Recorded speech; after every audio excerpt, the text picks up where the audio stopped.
मेरे प्रिय मित्रों, आइए 8 जनवरी 2021 भूमंच ज्योतिष पाठशाला बीजेपी स्वाध्याय दिवस 110 धन 8 ज्योतिष के अष्टम दिवस में ज्योतिष पाठ के 8वें दिवस में आइए प्रवेश करें। उससे पहले सर्वप्रथम सूर्योदय 7:07 में हो ही रहा है। अस्त होगा 17:30 में। सूर्यदेव पधार रहे हैं, उनका स्वागत अभिवादन करें। और इसी अभिवादन के साथ हम भी दैनिक कार्यक्रम स्वधर्म के अंतर्गत आने वाला जो प्रमुख कर्तव्य है, दायित्व है, स्वाध्याय में आइए प्रवेश करें। उससे पहले सूर्यदेव को प्रणाम करें। वही प्रारंभ हो चुका है, दिन प्रारंभ हो चुका है। प्रणाम करते हुए, उनका स्वागत करते हुए सूर्यदेव का स्वागत है। हम भी अपनी दिनचर्या में हम प्रवेश करने जा रहे हैं। और अहोभाग्य है कि हम भी अपना स्वाध्याय में दैनिक कार्यक्रम जो अंतर्गत जो आने वाला है, आप भी पधार रहे हैं। और हम भी अपने दैनिक कार्यक्रम के अंतर्गत आने वाला स्वाध्याय है उसकी ओर हम प्रवेश कर रहे हैं। बड़ा संयोग है, इसलिए हम आपका अभिवादन करते हैं। आइए प्रवेश करें। तो सूर्यदेव 7:07 में 7:08-9 1-2 मिनट हो चुका है। क्योंकि समय तो निरंतर परिवर्तनशील है, गतिशील है। कहा कि हम अभी आ रहे हैं तो समय चलता जा रहा है। तो 7:07 और 7:09 10 मिनट 2-3 मिनट हो गए हैं। तो समय बढ़ता जाएगा, उस समय फिर उसके हिसाब से हमारे दिन प्रारंभ हो जाएगा। तो हम गणना भी क्या करेंगे, अभी 1 भी नहीं बजा है, अभी 1 बजना प्रारंभ हो रहा है। अभी 1, 2, 3 मिनट हो रहे हैं, फिर 1 मिनट अगर 60 मिनट हो जाएंगे तो 1 घंटा बन जाएगा, 1 बज जाएगा। तो अभी 1 नहीं बजा है। तो आइए हम भी स्वाध्याय में प्रवेश करें। जानते हैं पाठशाला के 2 भाग, पहले भाग को हम पाठ्यचर्या प्रश्नोत्तर चर्चा कहते हैं, दूसरे भाग को हम पाठ्यक्रम पाठ्य चर्चा कहते हैं। पाठशाला के पहले दूसरे भाग पाठ्यक्रम पाठ्य चर्चा पर हम बात करेंगे। दूसरे प्रकरण में, दूसरे चरण में हम पाठ्यचर्या प्रश्नोत्तर चर्चा पाठशाला के पहले भाग को हम लेंगे। आइए पहले पाठशाला के दूसरे भाग को हम लें।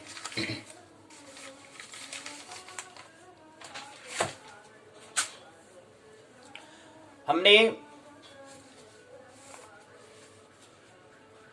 उत्तराखंड मुक्त विश्वविद्यालय हल्द्वानी की स्नातक द्वितीय वर्ष में हम प्रवेश किए हैं। जो पाठ्यक्रम है वह उत्तराखंड मुक्त विश्वविद्यालय के तहत निर्धारित जो पाठ्यक्रम है उनके पाठ्यक्रम पर हम चर्चा कर रहे हैं। स्नातक द्वितीय वर्ष में, और विषय ज्योतिष है, ये अष्टम दिवस में है। पुस्तक का नाम JY 201 जातक शास्त्र और फलादेश के सिद्धांत। खंड तीसरे में प्रवेश किए हैं, 2 खंड पूर्ण हो चुके हैं। तीसरा खंड का नाम है फलादेश निर्णय। वैसे हम फलादेश का डिसीजन लें, निर्णय करें। इसके अंतर्गत हमने पहली और दूसरी इकाई कल की पाठशाला में हमने देखा। आज की पाठशाला में तीसरे और चौथे इकाई को देखेंगे।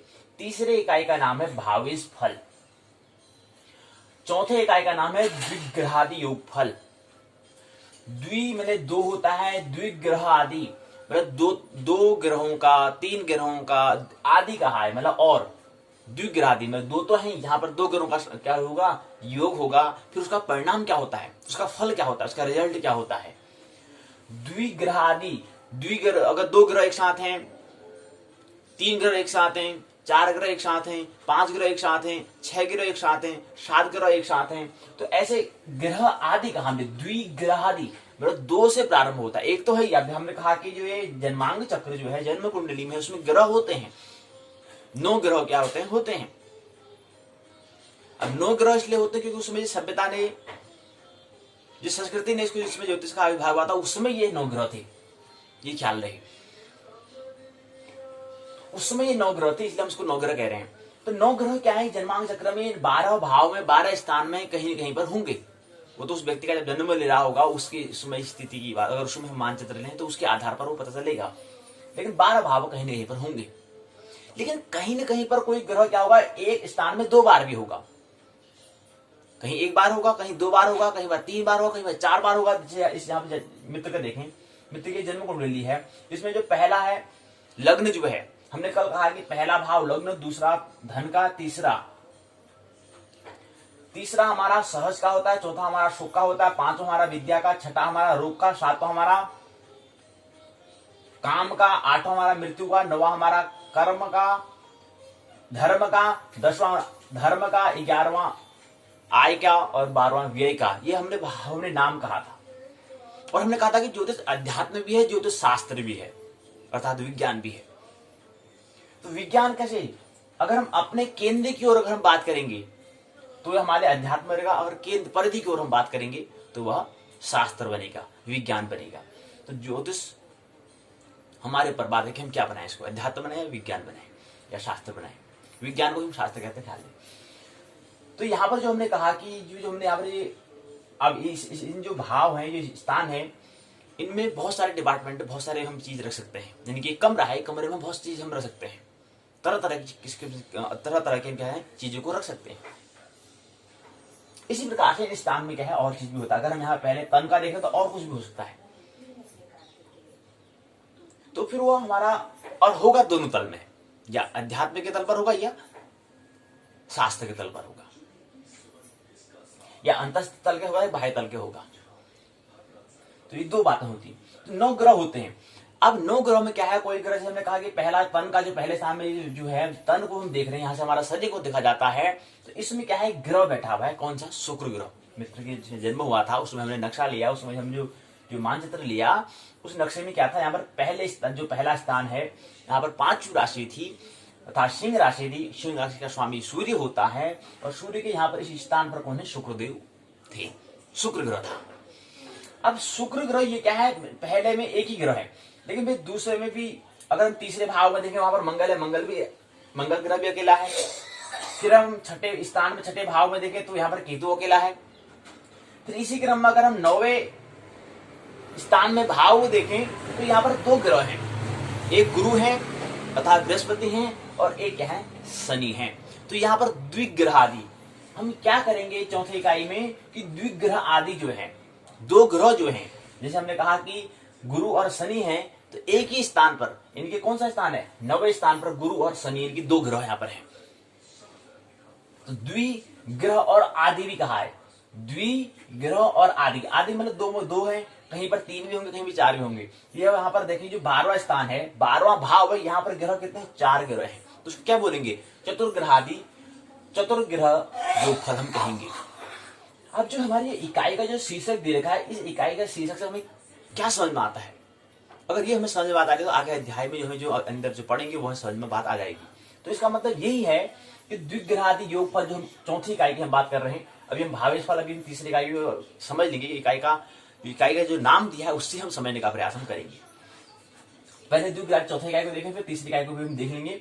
तो इसमें जो द्विग्रहादि हमने कहा कि यहाँ पर 2 ग्रह थे, कहीं पर 3 ग्रह, तो यहाँ पर 12वें स्थान में 4 ग्रह हैं, तो 4 ग्रहादि। अब हो क्या रहा है, इसमें क्या शब्द है, इसमें द्वि हो गया, ग्रह हो गया, आदि हो गया, योग फल हो गया। यानी कि ऐसे जब ग्रहों का क्या हो जाता है, जहां पर योग, जहां पर मिलन होता है, जैसे यहाँ पर हम कह रहे हैं कि गुरु और शनि है, यहाँ पर चंद्रमा, सूर्य, राहु और बुध हैं, 4 ग्रह का यहाँ पर योग हो रहा है, युति हो रही है। तो इनका परिणाम क्या होगा, इसका फल क्या होगा, इसका रिजल्ट क्या होगा, उसके बारे में हम बात कर रहे हैं। तो ये क्या है, ये चौथी इकाई में हम ये समझ रहे हैं। तीसरी इकाई में हमें भावेश फल कहा। क्या होता है भावेश फल का मतलब, तीसरी इकाई का नाम भावेश फल यहां पर दिया। इससे क्या समझते हैं, इससे हम यही समझते हैं भाव धन ईश बन गया भावेश। यानी कि जो भाव का, और भाव का मतलब होता है स्थान। हमने कहा भाव जो शब्द दिया गया है वह हृदय के तल पर बात की गई है, इसको हृदय से जोड़ने का प्रयास यहाँ पर किया गया है, इसलिए इसको हमने भाव कहा। भाव कहने का मतलब इतना ही है। वैसे हमें इसको स्थान कहें या जगह कहें या हम कमरा कहें, कोष्टक कहें, बात एक ही है। अब भाव धन ईश, यानी कि भाव जो है उसके ईश मैंने ईश्वर कौन है, भगवान कौन है, देखने वाला कौन है, तो उसको हम समझने का प्रयास। और भाव कितने होते हैं, यानी कि स्थान कितने होते हैं, कोष्टक कितने होते हैं, वो होते हैं 12। तो इनके भावेश का फल क्या होता है, मतलब जो स्थान है उसमें कौन सा ग्रह जो होगा, या पहला स्थान है उसको किस नाम से जानेंगे, जिस नाम से जानेंगे उसका वैसे चीज बन जाएगा। अगर जैसे हमने कहा कि तन है तो ये धन है तो धनेश बन जाएगा, यानी कि धन का जो ईश है, धन का जो धन को देखने वाला जो है वो दूसरा स्थान है, उसका नाम धनेश हम कहेंगे। ऐसे भावेश का मतलब भाव, ये 12 भाव हो चुके हैं, 1 2 3 4 5 6 7 8 9 10 11 12 भाव हो गए, और भाव धन ईश से बन गया भावेश का फल क्या होता है। अब हमने तन कहा, फिर यहाँ पर मन, यहाँ पर तन कहा, हमने धन कहा, फिर यहाँ पर हमने क्या कहा कि हमारा सहजता, सरलता, सहज की हम बात करते हैं, तो उस हिसाब से उसका नाम हम रख देंगे। धन से धनेश हो जाएगा, इस तरह से उसका नाम हम रख देंगे। होंगे कितने, 12 होंगे। तो वो हम तीसरी इकाई हम समझने का प्रयास करेंगे, भावेश का फल क्या होता है। तो ये हम इकाई से समझना है हमको कि हमें बात किस पर हम करनी है, हमें क्या समझना है। तो यही समझना है कि भावेश का फल में जो 12 भाव हैं, इनके ईश कौन है, या कोई जिस जो चीज रखी गई है उसके नाम से उसको हम जानते हैं। जैसे धन का है, दूसरा स्थान धन का है तो धनेश उसको हम कहेंगे। इस तरह से हमें क्या करना है, 12 का नाम, उनका फल क्या होता है उसको हमें समझना है। तो भावेश और धनेश ये चीज हम देखेंगे। तो ये तीसरी इकाई में ये देखना है, चौथी इकाई में हमें ये देखना है। तो तीसरी इकाई की जो इसकी रूपरेखा है, रूपरेखा में पहला है प्रस्तावना। पहला चरण में प्रस्तावना समझेंगे, दूसरे चरण में उद्देश्य को, तीसरे चरण में भावेश का फल, परिचय या और विचार को समझेंगे। भावेश का फल क्या होता है उसका परिचय हम होंगे और उसका विचार करेंगे। इसके अंतर्गत यहाँ पर क्योंकि भावेश फल जो है, क्योंकि 12 होते हैं, 12 भाव, 12 स्थान, 12 कोष्ठक होते हैं, 12 कमरे, 12 हाउस होते हैं, तो इसलिए 12 भावेश हम फल लिखेंगे। तो 12 के हैं तो इसलिए मैंने इसको 2 2 4 2 6 2 8 2 10 2 12, यानी कि 12 इसके हमने क्या भाग करे, और एक भाग के अंतर्गत 12 तो हम देखेंगे कि जो पहला भाव लग्न है, तो लग्न में पुनः 12 बार को घुमाएंगे।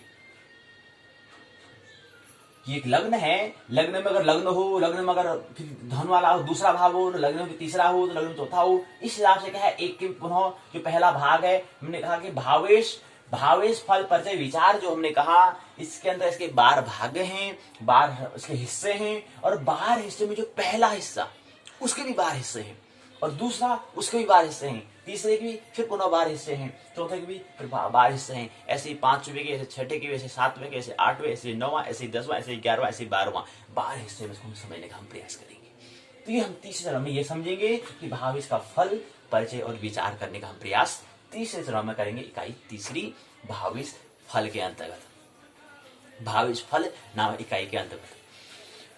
चौथा चरण में बोध प्रश्न होंगे, 6 प्रश्न को हम लेंगे। इसके बाद 5वां चरण में सारांश को हम लेने का प्रयास हम करेंगे। उसके बाद छठे चरण में पारिभाषिक शब्दावली होंगे, 14 बिंदु, 14 शब्द होंगे, उसको समझने का प्रयास। 7वें चरण में 5 प्रश्न दिए होंगे, उसको हम लेने का प्रयास हम करेंगे, उसको हम लेने का प्रयास करेंगे। तो ये तो हमारी इकाई तीसरी की रूपरेखा है। अब हम चौथे इकाई जो है द्विग्रादी योगफल, उसकी इकाई की रूपरेखा जो इकाई अंदर जो है उसकी संरचना को हम देख लें, हमें क्या हमें समझना है, कितने बिंदु में ख्याल रखने हैं। पहला चरण प्रस्तावना, दूसरा उद्देश्य, द्विग्रादी योगफल तीसरी चौथी इकाई का नाम है। तो पहले चरण में प्रस्तावना, दूसरे में उद्देश्य, तीसरे में द्विग्रादी योगफल। कितना, इसके 2 2 4 2 6 भाग दिए गए हैं।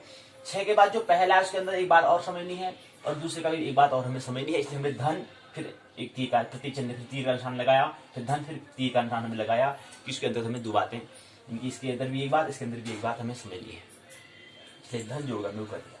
तो चौथे चरण में बोध प्रश्न होंगे, 2 4 5 बोध प्रश्न होंगे। चौथे चरण में 5 बोध प्रश्न होंगे। 5वें चरण में सारांश, 6ठे चरण में पारिभाषिक शब्दावली, 13 बिंदु होंगे, 13 बिंदु शब्द दिए होंगे, उसको समझने का प्रयास। 7वें चरण में 3 प्रश्न होंगे, उसको हम समझने का प्रयास हम करेंगे। तो द्विग्रादी हमने क्या कहा और भावेश फल क्या है, ये हम समझने का प्रयास हमने करना है। भावेश हमने कहा कि 12 भाव होते हैं, उनका भाव धन ईश, जो भावों का ईश जो हो, जो भावेश जो हम कह रहे हैं कि जो है पहला दूसरा, तीसरा, उसको हम समझने का प्रयास यहाँ पर करेंगे।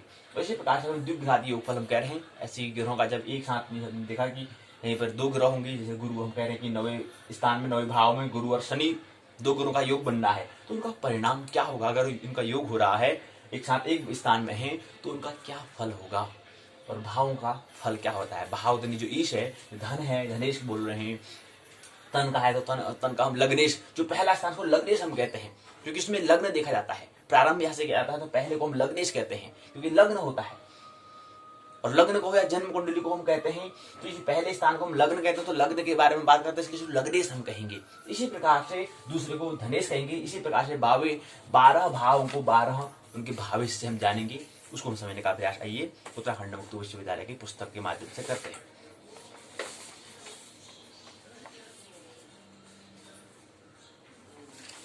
इससे पहले हमने कल देखा था पंचांग का फल क्या होता है और भाव स्थित ग्रह का फल क्या होता है। कल हमने तीसरे इकाई फलादेश निर्णय कल उसमें प्रवेश किए थे, तो उसके अंदर हमने पहले इकाई में पंचांग फल, उसका फल क्या होता है, यानी पंचांग फल हमने कहा। पंचांग के बारे में पहले ही प्रथम वर्ष में हमने देख लिया था, इसलिए यहाँ पर उसका पंचांग में जो फल उसका क्या होता है, तिथि है उसका फल क्या होता है, वार का फल क्या होता है, नक्षत्र का फल क्या होता है, करण का फल क्या होता है, योग का फल क्या होता है, ये हमने समझने का प्रयास। फल के बारे में हमने, उसके परिणाम के बारे में हमने कल की पाठशाला में देखा और पंचांग का परिचय हम पहले ही प्रथम वर्ष में हमने कर लिया था। तो इसी क्रम में आइए आज हम तीसरे इकाई में जो है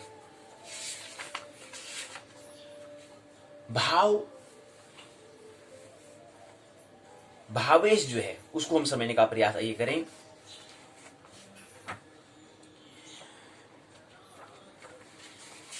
भावेश फल तीसरे खंड के अंदर तीसरी इकाई की संरचना दी है। प्रस्तावना, उद्देश्य, भावेश परिचय। भावेश परिचय के अंदर फिर भावेश फल का विचार हम करेंगे। बोध प्रश्न, सारांश, परिचय शब्दावली, बोध प्रश्न का उत्तर, संदर्भ ग्रंथ सूची, सहायक पाठ्य सामग्री, निबंधात्मक प्रश्न। ये इकाई की क्या है, संरचना है, स्ट्रक्चर यहाँ पर दिया गया है।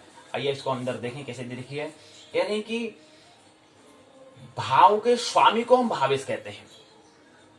भाव जो है ये पहला भाव है, पहला स्थान है, स्थान की जो स्वामी है, इनके भाव ईश मतलब मालिक, जो स्वामी जो हो, जो मालिक जो हो, जो पति जो हो।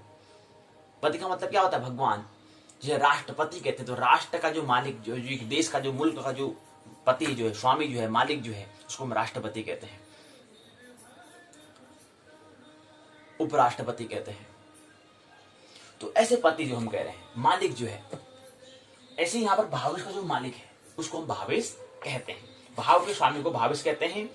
फलों का विवेचन यहाँ पर करने का प्रयास हम करेंगे। तो हमने कहा कि क्या होता है, भावानाम ईशः भावेशः। अगर परिभाषा करें तो भावानाम ईशः भावेशः, क्योंकि यहाँ पर भाव धन ईश से यहाँ पर ए बना है। भाव कहा यानी कि ये वो में ओ है और यहाँ ई है, तो ओ और ई बड़ी क्या बना, ए बना, तो भावेश हो गया। तो यहाँ पर संधि हुई है। भावेश शब्द जो हम कह रहे हैं वो क्या है, भाव और इस दो शब्दों से मिलकर बना हुआ है, अर्थात यहाँ पर व्याह हुआ है। व्याकरण के अंतर्गत हम ये समझते हैं कि शब्दों का व्याह कैसे होता है, व्याकरण उसको हम कहते हैं।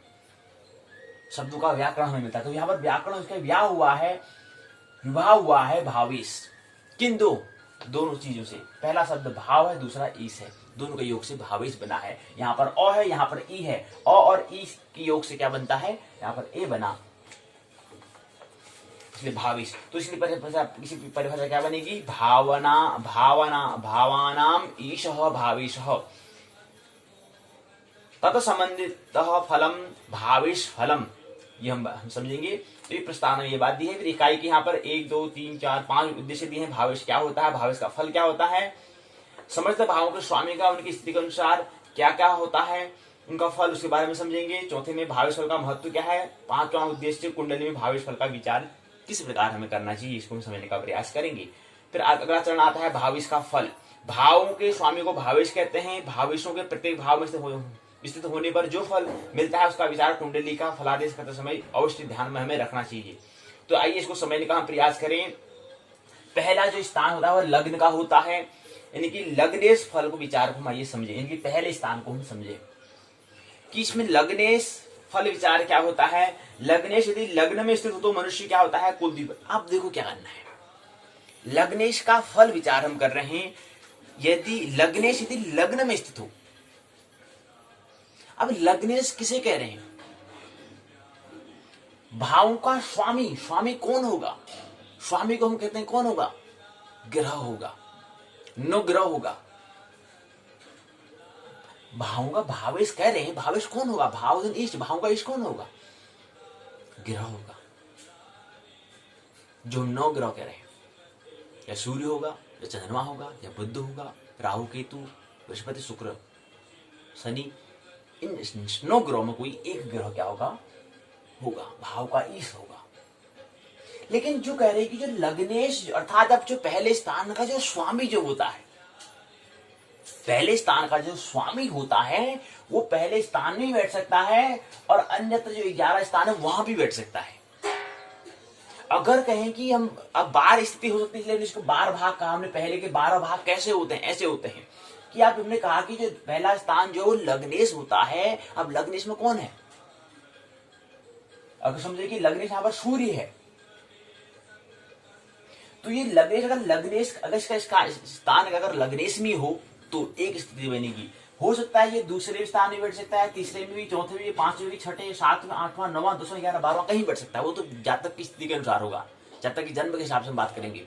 इसलिए हमें अब आगे तो हमें सभी का देखना है, सभी का अध्ययन करना है, विश्लेषण करना है, एनालिसिस करना है, भविष्यवाणी करना है, भविष्य का दर्शन कराना है। तो इसलिए हमें सभी हमें बातें ख्याल रखनी पड़ेगी। सभी मतलब अगर लग्नेश यहाँ पर दूसरे भाव में बैठ गया, तो तीसरे में बैठ गया, चौथे में बैठ गया, तो लग्नेश होना तो पहले स्थान होता है, लेकिन वो मित्र जातक के जन्म के हिसाब से वो दूसरे, तीसरे, चौथे, पांचवें, छठे, सातवें, आठवें, 9वें, 10वें, 11वें, 12वें कहीं भी स्थान में वो विराजमान हो सकता है।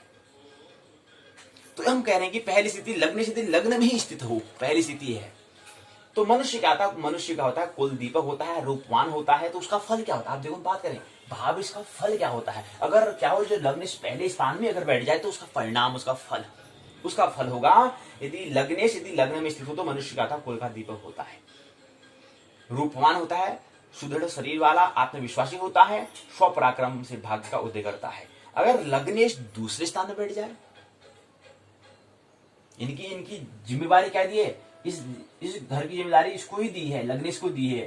तो लग्नेश अगर क्या हो जाएगा, किसी जातक का जन्म होता है तो वो उसमें वो जो लग्नेश जो है दूसरे भाव में बैठ जाता है, तो क्या परिणाम, तो क्या फल होगा, उसको हम समझेंगे। तो लग्नेश द्वितीय स्थान में हो तो कुटुंब का सुख देने वाला, धन संग्रही, लेन देन व्यवहार में कुशल और सुख अन्न भक्षण करने वाला होता है। अगर लग्नेश तीसरे स्थान में हो तो पराक्रमी, साहसी, आग्रही, बंधु से दूर रहने वाला, स्वतंत्रता से अपनी कला कौशलता दिखाने वाला होता है। लग्नेश अगर चौथे स्थान में होगा तो क्या होगा, तो वाहन सुख होता है, घर का नेता, खेती मकान की प्राप्ति होती है। ये लग्नेश अगर क्या हो चतुर्थ स्थान में अगर विराजमान हो तो। लग्नेश पंचम स्थान में हो तो यश प्राप्ति, धनवान, विद्वान, उपासना मार्ग में प्रवीण होता है, संतति पर प्रेम करने वाला, मित्रों का मनोरंजन करने वाला होता है। लग्नेश अगर छठे भाव में हो तो रोगी और व्यंग शरीर सुख से वंचित, ईमानदार, नौकर रहित, आचार कर्तव्यगार होते हुए भी इच्छानुसार यश व प्रसिद्धि नहीं मिलने वाला। लग्नेश छठे में हो, लग्नेश सातवें में हो तो वाद विवाद का शौकीन, परदेश में भाग्योदय, प्रवासी, दूसरों के दाम पर उद्योग धंधा करने वाला, विषम लंपट होता है। लग्नेश शुभ ग्रह से युक्त तो सप्तम भाव में हो तो उसका विवाह उच्च कुल की लड़की से होता है। ये लग्नेश अगर सातवें भाव में अगर है, क्योंकि आप देखो यहाँ पर लड़की का हम विवाह की बात क्यों कर रहे हैं, क्योंकि हमने कहा सातवें भाव से पत्नी को भी देखा जाता है, विवाह को भी देखा जाता है। इसलिए हमने कहा था कि हमने तो यहाँ पर क्या कहा, हमने तो काम की बात यहाँ पर की थी, हमने काम की बात, हमने ऊर्जा की बात की थी, हमने पत्नी की बात नहीं की थी। अब इसको हम अंतर केंद्र की ओर हम ला रहे हैं। ऊर्जा तो है हमारे पास, काम की ऊर्जा है, उसको राम की ऊर्जा में रूपांतर करना है, तो इसलिए हम यहाँ पर बात करेंगे। लेकिन इसमें और भी बात होता है, इसमें पत्नी को भी देखा जाता है, विवाह को इत्यादि, उसको भी हम यहाँ पर देखते हैं। इसलिए हम इसने कहा कि अगर सातवें भाव में अगर लग्नेश अगर सातवें स्थान में बैठ जाता है तो उससे क्या होता है, उसे विवाह उच्च कुल की लड़की से होता है। ये हम देखते हैं, सातवें भाव से विवाह को भी देखते हैं। लग्नेश आठवें भाव में हो तो शरीर सुख से वंचित होता है, कष्ट में आयुष का क्रमण, बलहीन होता है, धूर्त आदि मार्ग से गुप्त धन प्राप्त करने वाला होता है। लग्नेश नवे में हो तो भाग्यवान होता है, कीर्तिवान होता है, धर्म अभिमानी होता है, शक्तिमान होता है, संत समागमी होता है, तीर्थ यात्रा और परोपकारी होता है। लग्नेश 10वें भाव में होगा तो कौशल युक्त होगा, कीर्तिमान, सार्वजनिक कार्य में रुचि रखने वाला। लग्नेश एकादश भाव में होगा, लग्नेश एकादश भाव में अगर होता है तो धन की पूर्ण प्राप्ति होती है, उत्तम मित्र और अकल्पित लाभ होता है। लग्नेश यदि 12 भाव में होगा तो मन सदा उदास रहेगा, प्रयत्न में अपयश, व्यवहार में आपत्ति, हाथ में पैसा नहीं टेकने वाला। तो ये तो हमने देखा कि एक लग्नेश अगर क्या है, अगर 12 स्थान में अगर बैठते हैं, अगर लग्नेश में तो लग्नेश दूसरे में, तीसरे में, चौथे में, पांचवें, छठे में, सातवें, आठवें, 9वें, 10वें, 11वें, 12वें। अब ऐसे हम द्वितीय जो होगा पहले लग्नेश में, फिर दूसरे में, फिर तीसरे में, चौथे में, ऐसे करके हम क्या करेंगे 12 बनेंगे। तो इसलिए 12 12 12 ये 12 भाग होंगे। 12 पहले क्या थे, भावेश फल परिचय विचार की बात करें तो 12 भाग थे, और 12 के भी क्या है, प्रत्येक 12 का एक उनके 12 फिर क्या है, फिर उपशाखा की है। तो ये हमने देखा कि इसका परिणाम क्या होता है। फिर द्वितीय का फल का विचार कर रहे हैं। द्वितीय अगर लग्न में हो, द्वितीय द्वितीय भाव में हो, द्वितीय तृतीय भाव में हो, द्वितीय चतुर्थ भाव में हो, द्वितीय पंचम भाव में हो, उसको हम देखते हैं। तो ये हमने बताया, इसी तरह से हमें क्या करना होगा, इसमें हम बात हमें करनी होगी। तो ये लग्न द्वितीय अगर लग्न में हो तो क्या होता है, सुख साधन लाभ। द्वितीय ग्रह यदि क्रूर हो तो लग्नेश शत्रु ग्रह में हो तो कुटुंब और द्रव्य चिंता और कुटुंब की पूर्ण जिम्मेवारी का निर्वाह करना होता है। द्वितीय तृतीय से युक्त होकर लग्न भाव हो तो भाई को धन का लाभ होता है। तो इसी प्रकार में द्वितीय लग्न में है, इनके पहले भाव में है, द्वितीय दूसरे भाव में है, द्वितीय तीसरे भाव में है, द्वितीय चतुर्थ भाव में, द्वितीय पंचम भाव में, द्वितीय छठे भाव में, द्वितीय सातवें भाव में, द्वितीय आठवें भाव में, द्वितीय 9वें भाव में, द्वितीय 10वें भाव में, द्वितीय 11वें भाव में, द्वितीय 12 भाव में हो, तो हमें देखते हैं।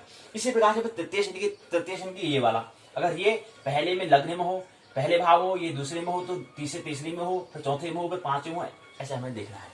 तो ये तृतीय फल विचार हम देख रहे हैं।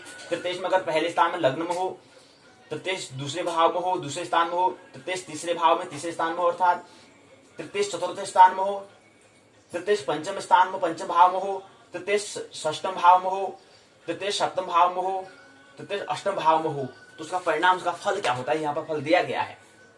हम उसकी बात नहीं कर रहे, हम बता रहे हैं, केवल ये क्रम से बता रहे हैं।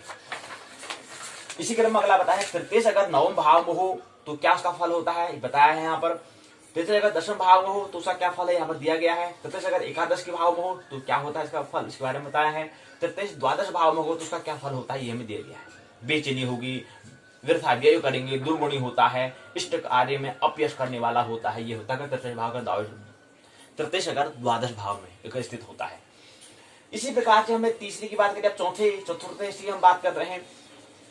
चतुर्थ लग्न में हो, पहले भाव में हो, चतुर्थ द्वितीय भाव में हो, चतुर्थ तृतीय भाव में हो, चतुर्थ चतुर्थ भाव में हो, चतुर्थ पंचम भाव में हो, चतुर्थ षष्टम भाव में हो, चतुर्थ सप्तम भाव में हो, तो उसका फल क्या होगा।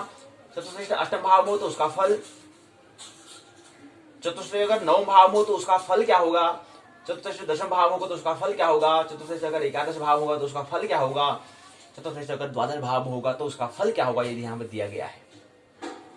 इसी प्रकार से पंचमेश का जो है, पंचमेश में कौन सा, यानी कि ये वाला, यानी कि पांचवें जो भाव का जो स्वामी जो है। अब पंचमेश होगा कौन, पांचवा भाव होगा कौन। पहले भाव में लग्नेश हमने कहा कौन होता है, लग्नेश कह रहे, लग्नेश में कौन होगा, ग्रह होंगे, 9 ग्रह में एक ग्रह होगा, सूर्य ग्रह होगा। पहले में जो लग्नेश सूर्य है, दूसरे में चंद्रमा है, तीसरे में मंगल है, ये इसका क्रम दिया गया है। तो लग्नेश जो हम कह रहे हैं वो होगा, सूर्य होगा। अगर हम दूसरा कह रहे हैं कि दूसरे भाव में द्वितीय है वो कौन होगा, चंद्रमा होगा। तो ये हमें देखना है, इसलिए यहाँ पर नाम नहीं किया पंचमेश में कौन सा स्वामी को, पंचमेश ईश्वर कौन है उसके बारे में बात नहीं किया गया है, इसलिए पंचमेश कह रहे हैं। तो पंचमेश कौन होता है, जैसे हमने कहा कि लग्नेश में क्या होगा, सूर्य होगा, और द्वितीय में क्या होगा, चंद्रमा होगा। ऐसे यहाँ पर 9 ग्रहों का है, इन 9 स्थान को लग्नेश उसके स्वामी होते हैं, उनको अलग सा नाम दे रखा है, उनको स्वामी अलग से होते हैं। क्योंकि पंचमेश कह रहे हैं तो पंचमेश कहेंगे तो समझ में आ जाएगी बात। अब पंचमी भी कह रहे हैं, समझ में हमें नहीं आ रहा कि पंचमेश स्वामी कौन होता है, ये हमें पता नहीं है। लेकिन जब हमें पता चल जाएगा तो फिर उसको ग्रह का नाम लेने की जरूरत नहीं पड़ेगी। हम पंचमेश कहेंगे तो समझ में आएगा, अच्छा हम इसकी ग्रह की बात कर रहे हैं, अच्छा 5वें स्थान के पंचम 5वें भाव के स्वामी की हम बात कर रहे हैं, ये हमें समझ में आ जाता है पंचमेश कहने से। तो पंचमेश में पहला अगर स्थान अगर लग्न स्थित हो, दूसरे भाव में अगर पंचमेश हो तो उसका क्या होगा, उसका फल क्या होगा, उसके बारे में हम बात कर रहे हैं। इसी प्रकार से तीसरा भाव अगर तीसरे में हो, तीसरा भाव अगर चौथे भाव में हो, यानी कि तृतीय जो हम बात कर रहे हैं कि पंचमेश जो है, पंचमेश अगर पहले लग्न में स्थित हो, यानी पहले भाव में स्थित हो, पंचमेश अगर यहाँ पर दूसरे भाव में हो, पंचमेश यहाँ पर तृतीय भाव में हो, पंचमेश चौथे में, तो उसका फल पंचमेश पांचवें में, पंचमेश छठे में, पंचमेश सातवें में अगर हो तो क्या होता है इसका, स्त्री के मध्य से चलने वाला होगा। पंचमेश अगर क्योंकि यहाँ पर हम स्त्री की हम बात कर रहे हैं तो क्या है यहाँ पर, क्योंकि सप्तम से वो देखते हैं इसलिए उससे संबंधी हम बात करेंगे, उससे संबंधी फल की हम बात करेंगे। पंचमेश अगर आठवें भाव में हो तो क्योंकि यहाँ पर मृत्यु के बारे में हम देखते हैं, तो यहाँ पर हम क्या होगा, संतति में कष्ट होगा। और आठवें में अगर पांचवें का अगर आठवें भाव में स्थित हो तो क्या होगा इसका, उसके बारे में। और आठवें भाव जो हम कह रहे हैं, आठवें नौवें में हम देखते हैं धर्म को देखते हैं, तो धार्मिक होगा। पंचमें अगर दसवें भाव में हो तो संगीत कला में कुशल, क्योंकि यहाँ से हम उसका कर्म को देखते हैं, क्या देखते हैं, कर्म का देखते हैं। अगर पांचवें अगर 10वें स्थान में अगर है, पंचमी से अगर 10वें स्थान में है तो क्या देखते हैं उसका हम अब। और जो हमारा 10वां स्थान किसका है, कर्म का है। 9वां हमारा धर्म का है, 11वां हमारा आय का और 12वां व्यय का है।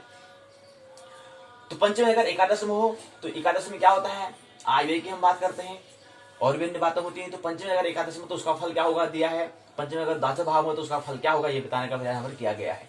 फिर यहाँ पर कुछ अभ्यास प्रश्न लिए गए हैं कि पहला प्रश्न पूछा है कि भाग्य का स्वामी, भाग्य का स्वामी यानी कि बारहवेश का कौन सा स्वामी होगा, लग्नेश का कौन सा होता है, शुक्रेश का कौन सा, धनेश का, लाभेश का। ये देखो अब हमने कहा कि भावेश जो है, लग्नेश जो है, शुक्रेश जो है, लाभेश जो है।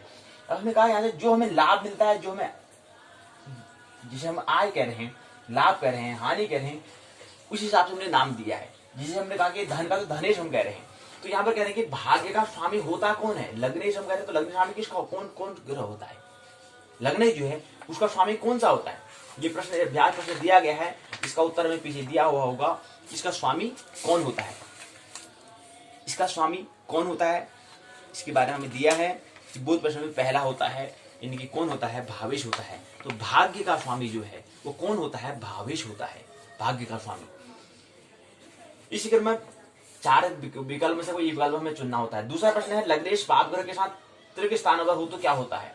द्वितीय अगर पंचभाव में अगर स्थित हो तो संतान के लिए क्या होता है, यहाँ पर 4 विकल्प दिए हैं। तृतीय अगर स्वग्रह में हो तो जातक होता है। पांचवा है सुकेश लग्न से में स्थित हो तो होगा। सप्तम तृतीय भाव में होगा तो होगा, क्या होगा। तो ये छठा प्रश्न यहाँ पर दिए गए हैं, क्योंकि 6 प्रश्न यहाँ पर दिए गए हैं। अब हम बात हमने पंचमेश की हमने बात की, अब हम करेंगे षष्टेश की बात करेंगे। षष्टेश फल का हम विचार करेंगे। षष्टेश अगर पहले में लग्न में स्थित हो तो उसका फल, अगर षष्टेश द्वितीय भाव में हो तो उसका फल, तृतीय भाव में हो तो उसका फल, षष्टेश चतुर्थ भाव में हो तो उसका फल, पंचम भाव में स्थित हो तो उसका फल, षष्टम भाव में हो तो उसका फल, सप्तम भाव में हो तो उसका फल क्या होगा, अष्टम भाव तो उसका फल क्या होगा, नवम भाव में तो उसका फल क्या होगा, दसम भाव अगर होगा तो क्या उसका फल होगा, एकादशम भाव, द्वादश भाव में तो उसका क्या फल होगा। अगर षष्टेश अगर द्वादश भाव में स्थित होगा तो उसका फल क्या होगा, यहाँ पर दिया गया है। इस हिसाब से हमने 12 भाग हमने करे, यानी कि 12 भावेश फल परिचय विचार को हम 12 भाग हमने करने हैं, और 12 के क्या है पुनः प्रत्येक के 12 भाग हैं, इसलिए हमने 12 यहाँ पर लिखा है। अब हम सप्तमेश में आते हैं, यानी कि 7वें भाव में आते हैं, और 7वें भाव पुनः क्या होंगे, 12 भाग उसके होंगे, प्रत्येक के 12 भाग हैं। अगर सप्तमेश अगर क्या है पहले भाव में है, सप्तमी अगर लग्न की, सप्तमी से अगर क्या है पहले भाव में था, लग्नेश में है, लग्न वाले में है, तो क्या होगा, तीव्र विषय वासना वाला होगा, स्त्री संबंधी तत्कार होगा, चंचल होगा, और प्रवासी और स्वतंत्र मन वाला होगा। अगर क्या हो सप्तमी से अगर पहले भाव में अगर है। अब सप्तमेश जो है, सप्तमेश अब यहाँ पर सप्तम का जो ईश कौन है, सप्तम का जो ईश है वो कौन है, सप्तम का जो ईश जो है वो कौन है। अगर वो लग्न में अगर होता है तो उसका क्या परिणाम होता है, इसके बारे में। अब सप्तम का जो ईश जो होगा वो ग्रह अगर क्या होगा यहाँ पर बैठ जाए, समझो कि उदाहरण मानोगे 7वां ग्रह शुक्र को यहाँ पर बैठना था, यानी कि शुक्र क्या है सप्तमेश है, यानी कि 7वां ग्रह को देखने वाला है वो। लेकिन ये क्या है अगर पहले भाव में, क्योंकि बैठ यहाँ पर गया है, यहाँ पर विराजमान है, जिसमें जातक का जन्म हो रहा था उस समय शुक्र ग्रह यहाँ पर था, जबकि इसका जो देख करने वाला स्थान यहाँ पर है। लेकिन ये क्या है यहाँ अगर होता है तो उसका परिणाम क्या होगा, तो उसका फल क्या होगा, वही तो हम समझने का प्रयास कर रहे हैं। भावेश का फल क्या होगा, यानी कि भाव का जो ईश जो 7वां भाव है उसका ईश शुक्र है, समझो समझे कि ये सातवां जो भाव है इसका स्वामी क्या है, शुक्र है। लेकिन ये विराजमान कहां पर है, ये 12 स्थिति में कहीं भी 12 स्थान में कहीं पर बैठ सकता है। तो पहले इनकी लग्न के स्थान में बैठा हुआ है तो उसका फल क्या होगा। अगर दूसरे स्थान में बैठा तो उसका फल क्या होगा, तीसरे स्थान में बैठा है तो उसका फल क्या होगा, चौथे स्थान में बैठा है तो उसका फल क्या होगा, 5वें बैठा है तो 6ठे में बैठा है, 7वें में बैठा है, 8वें में बैठा है, 9वें में बैठा है, 10वें में बैठा है, 11वें 12वें अगर विराजमान है तो क्या फल होगा। तो हम लेने का प्रयास करें कि सातवें स्थान में जो हमारा सप्तमेश होता है वो शुक्र होता है। वो शुक्र कहां पर है, लग्न के पहले स्थान में है। तो उसका फल क्या होगा, फल होता है कि सप्तमेश लग्न अगर होगा तो तीव्र विषयी वासना वाला होगा, ये परिणाम होगा। तो कोई व्यक्ति का तीव्र वासना से अगर ग्रसित है तो समझ लेना कि उसमें ग्रह यहाँ पर दिया हुआ है। और उस स्थिति से आगे अगर उससे वासना से तीव्र वासना से आगे यात्रा करनी है तो पहले इस रहस्य को समझना होगा कि ऐसी स्थिति क्या रही होगी। इसका परिणाम तो मेरे को समझ में आ रहा है, यहाँ तीव्र वासना तो हो रही है मेरे को, ये परिणाम तो मेरे को समझ में आ रहा है, लेकिन इसको समझने के लिए कोई ज्ञान है तो यही मिल जाएगा आपको के लिए। यहाँ समझ यहाँ से आएगी, अच्छा ये चीज है, अच्छा ऐसी स्थिति रही है, तो तब जाके उस अगर तीव्र जो वासना से अगर हमें उसको रूपांतर हमें करना है तो रूपांतर ऐसे होगा। रूपांतर कब से, रूपांतर कैसे होता है, दर्शन से होता है। इसके दमन से करने से नहीं होता है बल्कि दर्शन करने से होता है। वो दिख जाना चाहिए। कोई व्यक्ति व्यसन करता है तो व्यसन का वो अगर उसे छूटना अगर चाहता है तो उसके लिए क्या करना पड़ेगा, उसको दर्शन करना पड़ेगा, पूर्ण होश में होकर के उसका दर्शन करना होगा। जो जैसे वो दर्शन कर लेगा उसकी व्यथा, उसकी व्यर्थ जो है वो व्यर्थता उसको समझ में आ जाएगी, तत्क्षण से छूट जाएगा। वो छोड़ने से छूटने वाला नहीं है। तो ऐसे ही कोई व्यक्तिगत तीव्र वासना से हम कह रहे हैं तो उसका प्रभाव, उसका चित्र यहाँ पर क्या है, उसके दिखा रहा है। क्योंकि सप्तम भाव में जो है वो यहाँ पर जो ग्रह शुक्र जो है यहाँ पर होना चाहिए, सप्तम यहाँ पर होना चाहिए, लेकिन वो बैठ कहाँ पर विराजमान है, जिसमें जन्म जाएगा वो कहाँ पर चल रहा था। ग्रह तो निरंतर गतिशील है, तभी तो उसको ग्रह कह रहे हैं। ग्रह का मतलब जो चलायमान हो तो इसमें चल कहाँ पर चल गया था, यहाँ पर चले गया था। उसमें स्थिति यहाँ पर थी, पहले स्थान जो हम कह रहे हैं यहाँ पर थी, और यहाँ पर स्थिति होगी तो उसका परिणाम क्या होगा, उसका परिणाम ये होता है कोई तीव्र विषय अगर वासना से गिरते तो समझ लेना चाहिए कि उसका क्या है, जो सप्तमे जो स्वामी है वो पहले भाव में, पहले स्थान में अर्थात लग्न में, वहां पर उनकी पहले जो हम लग्न कह रहे हैं वहां पर बैठा हुआ है। उसके तीव्र वासना से वो गिरजित है। तीव्र वासना अगर उसको हो रही है तो उसका परिणाम क्या है, उसका परिणाम क्यों, सातवें भाव में जो ग्रह था उसमें जो ग्रह निरंतर गतिमान था, जिसमें जन्म ले रहा था, उसमें वो ग्रह कहाँ पर बैठ गया था, पहले स्थान पर पहुंच गया था, वहां पर था, वहां पर पहुंचा था। ऐसी गति चलती रहती है, परावर्तन चक्र चलता रहता है। ग्रह अपनी जो हम कह रहे हैं वो अपनी जो पथ है, जो अपना पाथ है उसमें निरंतर गतिशील होते हैं, तभी तो जीवन है। जीवन का मतलब ये होता है निरंतर गति, निरंतर परिवर्तन, निरंतर प्रगति, निरंतर चलायमान जो हो उसको हम ग्रह भी कहते हैं। तो उसमें ग्रह यहाँ पर स्थान उसका यहाँ पर घर यहाँ पर था, लेकिन वो घूमते घूमते यहाँ पहुंचा, ये वर्तन पूरा होने वाला था। लेकिन इसी समय ये ग्रह जब जा रहा था, चल रहा था, यहाँ से आगे बढ़ा आगे बढ़ा आगे बढ़ा आगे बढ़ा, तो इस समय कहीं मृत्यु का जन्म हो चुका, फिर जन्म हो गया, फिर आगे बढ़ता रहेगा। ये निरंतर गति चलती रहती है। जैसे पृथ्वी घूमती रहती है, अपनी गेंद घूमती रहती है, एक साल फिर दूसरा घूमती रहती है, परिक्रमा करते रहते हैं, घोड़े भी करते रहते हैं, परिक्रमा परिभ्रमण भी करते रहती है। ऐसे ग्रह भी जो हमने बता रहे शुक्र ग्रह वो भी निरंतर गतिशील है। जैसे प्रवृत्ति वैसे शुक्र ग्रह, कोई ज्यादा अनुभव अंतर नहीं है, तो वैसी गति कर रहे हैं। तो शुक्र ग्रह यहाँ पर था तो इसका परिणाम ये रहेगा। तो ये बात हमें समझिए। तो तीव्र विषय वासना होता है, स्त्री संबंधी तत्कार और चंचल वाला होता है। दूसरा परिणाम ये होगा, दूसरा फल ये होगा, स्वतंत्र मन वाला होगा, ये इसका परिणाम होता है। तो किसी व्यक्ति को हम किसी के ऊपर हम राज नहीं कर सकते हैं, उसकी स्थिति को पहले हमें समझना है। अच्छा ये स्थिति रही ठीक, तो फिर उसको हम किसी व्यक्ति को समझाना चाहते हैं, उसकी बात समझ में नहीं आती है, तो इसलिए हमें क्या करना पड़ा, उसके समझने के लिए हमें पहले यही देखेंगे इसकी जन्म कुंडली में क्या हो रहा है, इसमें ग्रहों का स्थिति क्या है, यहां से इसका चेहरा इनकी हमें यहाँ दिखेगा। इसके लिए जन्म कुंडली एक दर्पण का काम करती है, तो उसका चेहरा हमें दिख जाए। अब किसी भी मित्र को हम बात समझाने का प्रयास करते हैं, समझाया जा रहा है समझ में नहीं आ रहा है, तो हम खाली समय व्यतीत कर रहे हैं। सबसे पहले महत्वपूर्ण हमें ये देखना चाहिए कि क्या है, इसकी स्थिति क्या है, जन्म कुंडली में है क्या, इसका पहले वो देख लेना चाहिए। जन्म कुंडली में स्थिति क्या है, तो ये हमें पहले देखना कि दर्पण उसका चेहरा दिख जाए। पहले हमें ज्ञान देना जरूरी नहीं, पहले उसकी स्थिति वो योग्य है नहीं है, उसकी स्थिति कोई उस योग्य बना नहीं बना, जो मैं बात बता रहा हूं ये समझना अनिवार्य हो। तो उसके लिए क्या है, दर्पण काम ये जन्म कुंडली में देखना होता है। समझें कि कोई व्यक्ति का जो रोग है, रोग का निवारण कब होगा। हम किसी चिकित्सक से कहें, डॉक्टर से कहें कि स्वास्थ्य क्या है, नहीं बता पाएगा। यह बताएगा कि रोग जो है उसकी अनुपस्थिति का नाम स्वास्थ्य है। लेकिन ये क्या है, नेगेटिव, नकारात्मक, ये इसकी स्वास्थ्य की परिभाषा है। जबकि स्वास्थ्य का मतलब होता है जिस समय, जिस क्षण जो जातक जन्म ले रहा था उस समय की स्थिति जो है, उस समय जो स्थिति जो थी वो कैसी स्थिति थी, उस स्थिति से अगर थोड़ा भी अगर विचलित हो गया तो अस्वास्थ्य, उस स्थिति से अगर वो संयोग होकर जुड़ जाता है, मिलन हो जाता है, स्मरण हो जाता है तो वह स्वास्थ्य है।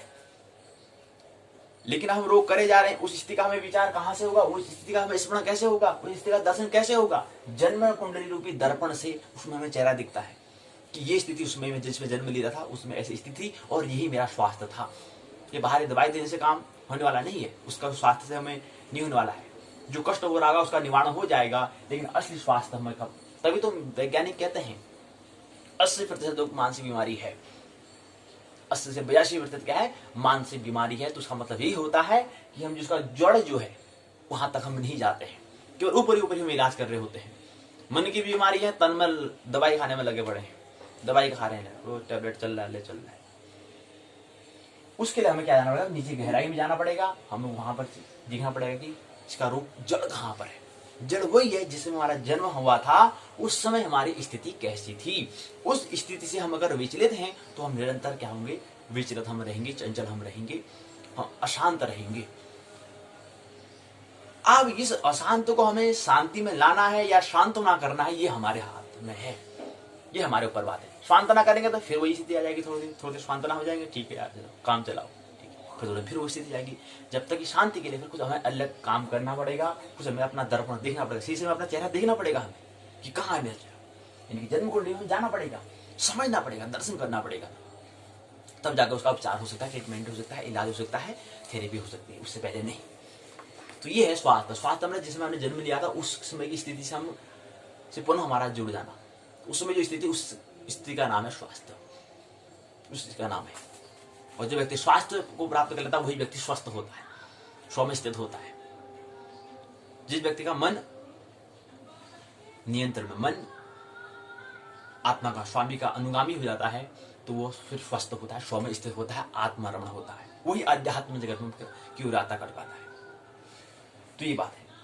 तो सप्तम में हमने कहा कि पहले में हो तो क्या होगा, तीव्र विषय वासना वाला होगा, स्त्री संबंधित तत्कार होगा, चंचल होगा, प्रवासी होगा, स्वतंत्र मन वाला होगा। ये हमने कहा कि अगर सप्तमेश अगर जो है यानी कि शुक्र जो है अगर वो पहले भाव में, पहले स्थान में अगर विराजमान हो जाए तो, यानी कि विराजमान हो जाए मतलब उसमें स्थिति में आ जाए, पहले वाले जो लग्न स्थिति जो आकाश में विराजमान हो जाए। थोड़ा बात को समझे कि आकाश में निरंतर ग्रह क्या कर गति कर रहे हैं, तो जिसमें जन्म ले रहा था उसमें ग्रह इस स्थिति में अगर आ जाए, जिस स्थिति को है, जिस स्थिति को हम पहले स्थान में लग्न कह रहे हैं, लेकिन जिसको पहले भाव में कह रहे हैं, उस स्थिति में अगर वो ग्रह, वो जो शुक्र ग्रह अगर आ जाता है, समझो कि सातवां ग्रह यहाँ पर है, उसका स्थान यहाँ पर है, लेकिन घूमते घूमते घूमते घूमते यहाँ पर आ जाता है, और यहाँ पर मैंने पहला स्थान कहा है तो यहाँ पर आ जाता है, और इसी क्षण में किसी मित्र का जन्म होता है, तो उसका परिणाम क्या होगा, उसका परिणाम होगा वो तीव्र विषय वासना वाला होगा।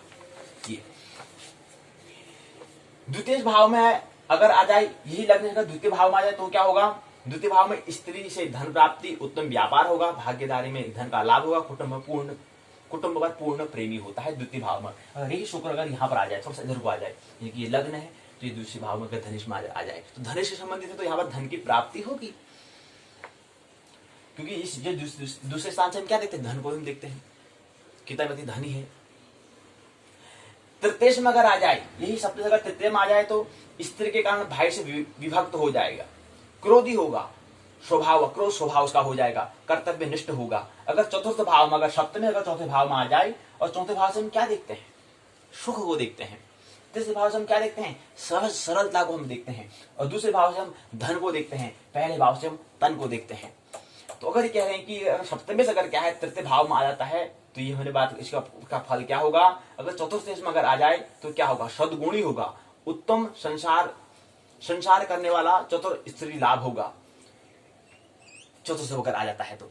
अगर यही पांचवें में अगर आ जाए, पांचवें में स्त्री व संततिहीन होता है, देवता उपासना वाला, देवता से उपासना मतलब उपासना करने वाला होता है, सर्वसुखी होता है। अगर ये पांचवें भाव में अगर आ जाए, पांचवें स्थान में आ जाए।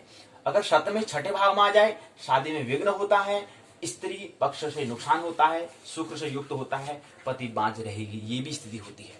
किसी व्यक्ति का, किसी पत्नी का, किसी वो नाम मां नहीं बन पाती तो उसका कारण भी क्या है, उसका वजह भी क्या है, वजह भी यहाँ पर दिया हुआ होता है। ये हमें यहाँ पर भविष्यवाणी करनी होती है। इसी क्रम में अगर सप्तम में अगर सातवें भाव में आ जाए, इच्छित स्त्री से विवाह होता है, आज्ञाधारक स्त्री होती है, विषय वासना में लिप्त होता है, ये इसका परिणाम होता है। अष्टम भाव में हो तो स्त्री सुख रहित होता है। अगर नवम भाव में हो तो स्त्री भाग्योदय और का मूल कारण होती है, घर में धार्मिक विधि का प्रारंभ होता है, उद्योग संबंधित दूर देश प्रवास होता है। अगर ये सप्तम में 10वें भाव में आ जाए तो धंधा, काम में स्त्री का विशेष सहायता करना, सार्वजनिक दीर्घोद्योगी होता है। अगर यही सप्तम में अगर 11 भाव में आ जाए, स्थिति संतति सुख मिलता है, भागीदारी में लाभ होता है, मित्र सुख होता है, कला कौशल में धन की प्राप्ति होती है, क्योंकि 11 से हम आय को देखते हैं, कितना हमारा इनकम कर पाएंगे, और 12 से हम क्या हैं, व्यय देखते हैं। 12 में लड़ाई में अपयश होगा, स्त्री संबंधी से त्रास होगा, दुर्व्यसन से अधिक व्यय होगा। आज पर स्त्री से हम ज्यादा बात क्यों कर रहे हैं, क्योंकि सप्तमेश की हम बात कर रहे हैं, सप्तम हमने सातवें भाव के इनकी अर्थात शुक्र ग्रह की हम बात कर रहे हैं, तो इसलिए सप्तमेश इससे संबंधी ज्यादा हम यहाँ पर बात करेंगे। अब अष्टमेश में है तो हम क्या करेंगे, मृत्यु संबंधी ज्यादा बात, उसी से संबंधी और बातों को हम बात करेंगे। प्रथम में करेंगे तो शिवम तन से बात करेंगे, मृत्यु संबंधी का तन से क्या होगा, मृत्यु संबंधी धन से क्या होगा, मृत्यु संबंधी सहज से क्या होगा, मृत्यु संबंधी सुख से क्या होगा, मृत्यु संबंधी विद्या से क्या होगा, मृत्यु संबंधी हमारा रोग से क्या होगा, मृत्यु संबंधी हमारा काम से क्या होगा, मृत्यु संबंधी हमारा मृत्यु से क्या होगा, मृत्यु संबंधी हमारा धर्म से क्या होगा, मृत्यु संबंधी हमारा कर्म से क्या होगा, मृत्यु संबंधी हमारा आय से, मृत्यु संबंधी हमारा व्यय से। इस तरह 12 भाव को हम देखते हैं। तो अष्टमेश में पहले में अगर होगा, अष्टमेश अगर द्वितीय में होगा, अष्टमेश अगर तृतीय में होगा, अष्टमेश अगर चतुर्थ में होगा, अष्टमेश अगर पंचम भाव में होगा, अष्टमेश अगर षष्ठम भाव में, अष्टमेश सप्तम भाव में, अष्टमेश अष्टम भाव में, अष्टमेश 9 भाव में, अष्टमेश 10 भाव में, अष्टमेश 11, अष्टमेश 12 अगर होगा तो उसका क्या फल होगा, इसको हमने समझा। इसी प्रकार से नवमेश फल विचार यहाँ पर दिया गया है। नवमेश अगर पहले में होगा, पहले भाव में होगा, नवमेश अगर दूसरे भाव में होगा, नवमेश अगर तीसरे भाव में, चौथे भाव में, पांचवें भाव में, छठे भाव में अगर दिया गया है तो उसका फल क्या होगा, ये हम बात कर रहे हैं। छठा, फिर 7वां, फिर 8वां, फिर 9वां, फिर 10वां, फिर 11वां, फिर 12वां, इस तरह से हम देख रहे हैं इसका फल क्या होगा। इसी प्रकार से दशमेश का पहला ही दूसरा स्थान, तीसरा स्थान, चौथा स्थान, 5वां स्थान में होगा, छठे स्थान में होगा, 7वें स्थान में होगा, 8वें स्थान में होगा, तो उसका क्या परिणाम होगा, उसको हम समझने का प्रयास यहाँ पर कर रहे हैं। 9, 10, 11, 12 इसी प्रकार से 10वें देखा। इसी प्रकार से 11वें में पहले में होगा, दूसरे भाव में होगा, तीसरे भाव में, चौथे भाव में, 5वें भाव में, छठे भाव में, 7वें भाव में, 8वें भाव में, 9वें भाव में, 10वें भाव में, 11वें भाव में और 12वें भाव में है, तो उसका क्या परिणाम होगा, क्या फल होगा, उसके बारे में इसी बात से द्वादश हम कह रहे हैं। द्वादशी हम कह रहे हैं, अगर पहले भाव में, दूसरे भाव में, तीसरे भाव में, चौथे भाव में, 5वें भाव में, 5वें भाव में तो विद्या का अव्यय होगा, क्योंकि 5वें भाव से हम विद्या को देखते हैं और संतति धन नष्ट करने वाला होता है। छठे में अगर होगा, अगर द्वादश सप्तम भाव में होगा, अष्टम भाव में होगा, 9वें भाव में होगा, 10वें भाव में होगा, एकादश और द्वादश भाव में होगा, तो उसका क्या परिणाम होगा, इसके बारे में मैंने बात करी। अगर एकादश में होगा तो मृत्यु के कारण अन्य कष्टों का सामना करने वाला होगा, तो ये और चीज भी उसको देखते हैं उस भावों से। तो ये हमने देखने का प्रयास, हमने कहा कि भाव फल परिचय, इसके 12 भाग थे और प्रत्येक भाग के पुनः उसके 12 भाग थे। इस तरह से हमने देखने का प्रयास तीसरे चरण को करा। चौथे चरण में कुछ बोध प्रश्न हमने देख लिया था, 6 बोध प्रश्न हमने देख लिए थे। 5 चरण में सारांश, इसको आइए देखें। सारांश हमने कहा कि भाव के स्वामी को हम भावेश कहते हैं। भावों के प्रत्येक भाव में स्थित होने वाले उसका जो फल होता है, उसका विचार कुंडली में हम फलादेश में हमें ध्यान रखना होता है। लग्न स्थिति, लग्न में स्थित हो तो मनुष्य कुल का दीपक होता है, रूपान होता है, सुदृढ़ शरीर और आत्मविश्वासी होता है, स्वपराक्रम से भाग्य का उदय करने वाला होता है। द्वितीय अगर लग्न में स्थित होता है तो प्रयत्न, कुटुंब, सुख और साधन लाभ, परंतु द्वितीय ग्रह यदि क्रूर हो तो और लग्नेश शत्रु ग्रह हो तो कुटुंब और द्रव्य चिंता, कुटुंब की पूर्ण जिम्मेवारी का निर्वहन करने वाला होता है। तो ये हमने जो समझा उसको बताने का प्रयास करें। तृतीय लग्न दिया है, पंचमी ही दिया है, फिर चतुर्थ दिया है, पंचमी ही दिया है, इस प्रकार से यहाँ पर बात की गई है सारांश में। पर्याय शब्दावली है, स्वपराक्रम वाला अपना साहस होता है, भाव मतलब भाव का स्वामी हो गया, भाग्योदय मतलब भाग्य का उदय हो जाना, धर्माभिमानी अपने धर्म का अभिमान रखने वाला, कुटुंब मतलब परिवार होता है, द्वितीय मतलब कुंडली में द्वितीय भाव को हम द्वितीय कहते हैं, जो धन का होता है, जिसके स्वामी क्या चंद्रमा होता है, द्वितीय जो होता है वो चंद्रमा होता है। लग्न कुंडली में जो लग्न का जो पहला, कुंडली में जो लग्न का जो स्वामी होता है, इनके पहला जो स्थान है, पहला स्थान को हम लग्न कहते हैं, उसको हम लग्नेश जो होता है सूर्य होता है। सहज मतलब तृतीय भाव को हम कहते हैं, क्योंकि यहाँ पर सहजता हम देखते हैं, सहज, इसलिए सहज का नाम मैंने कहा।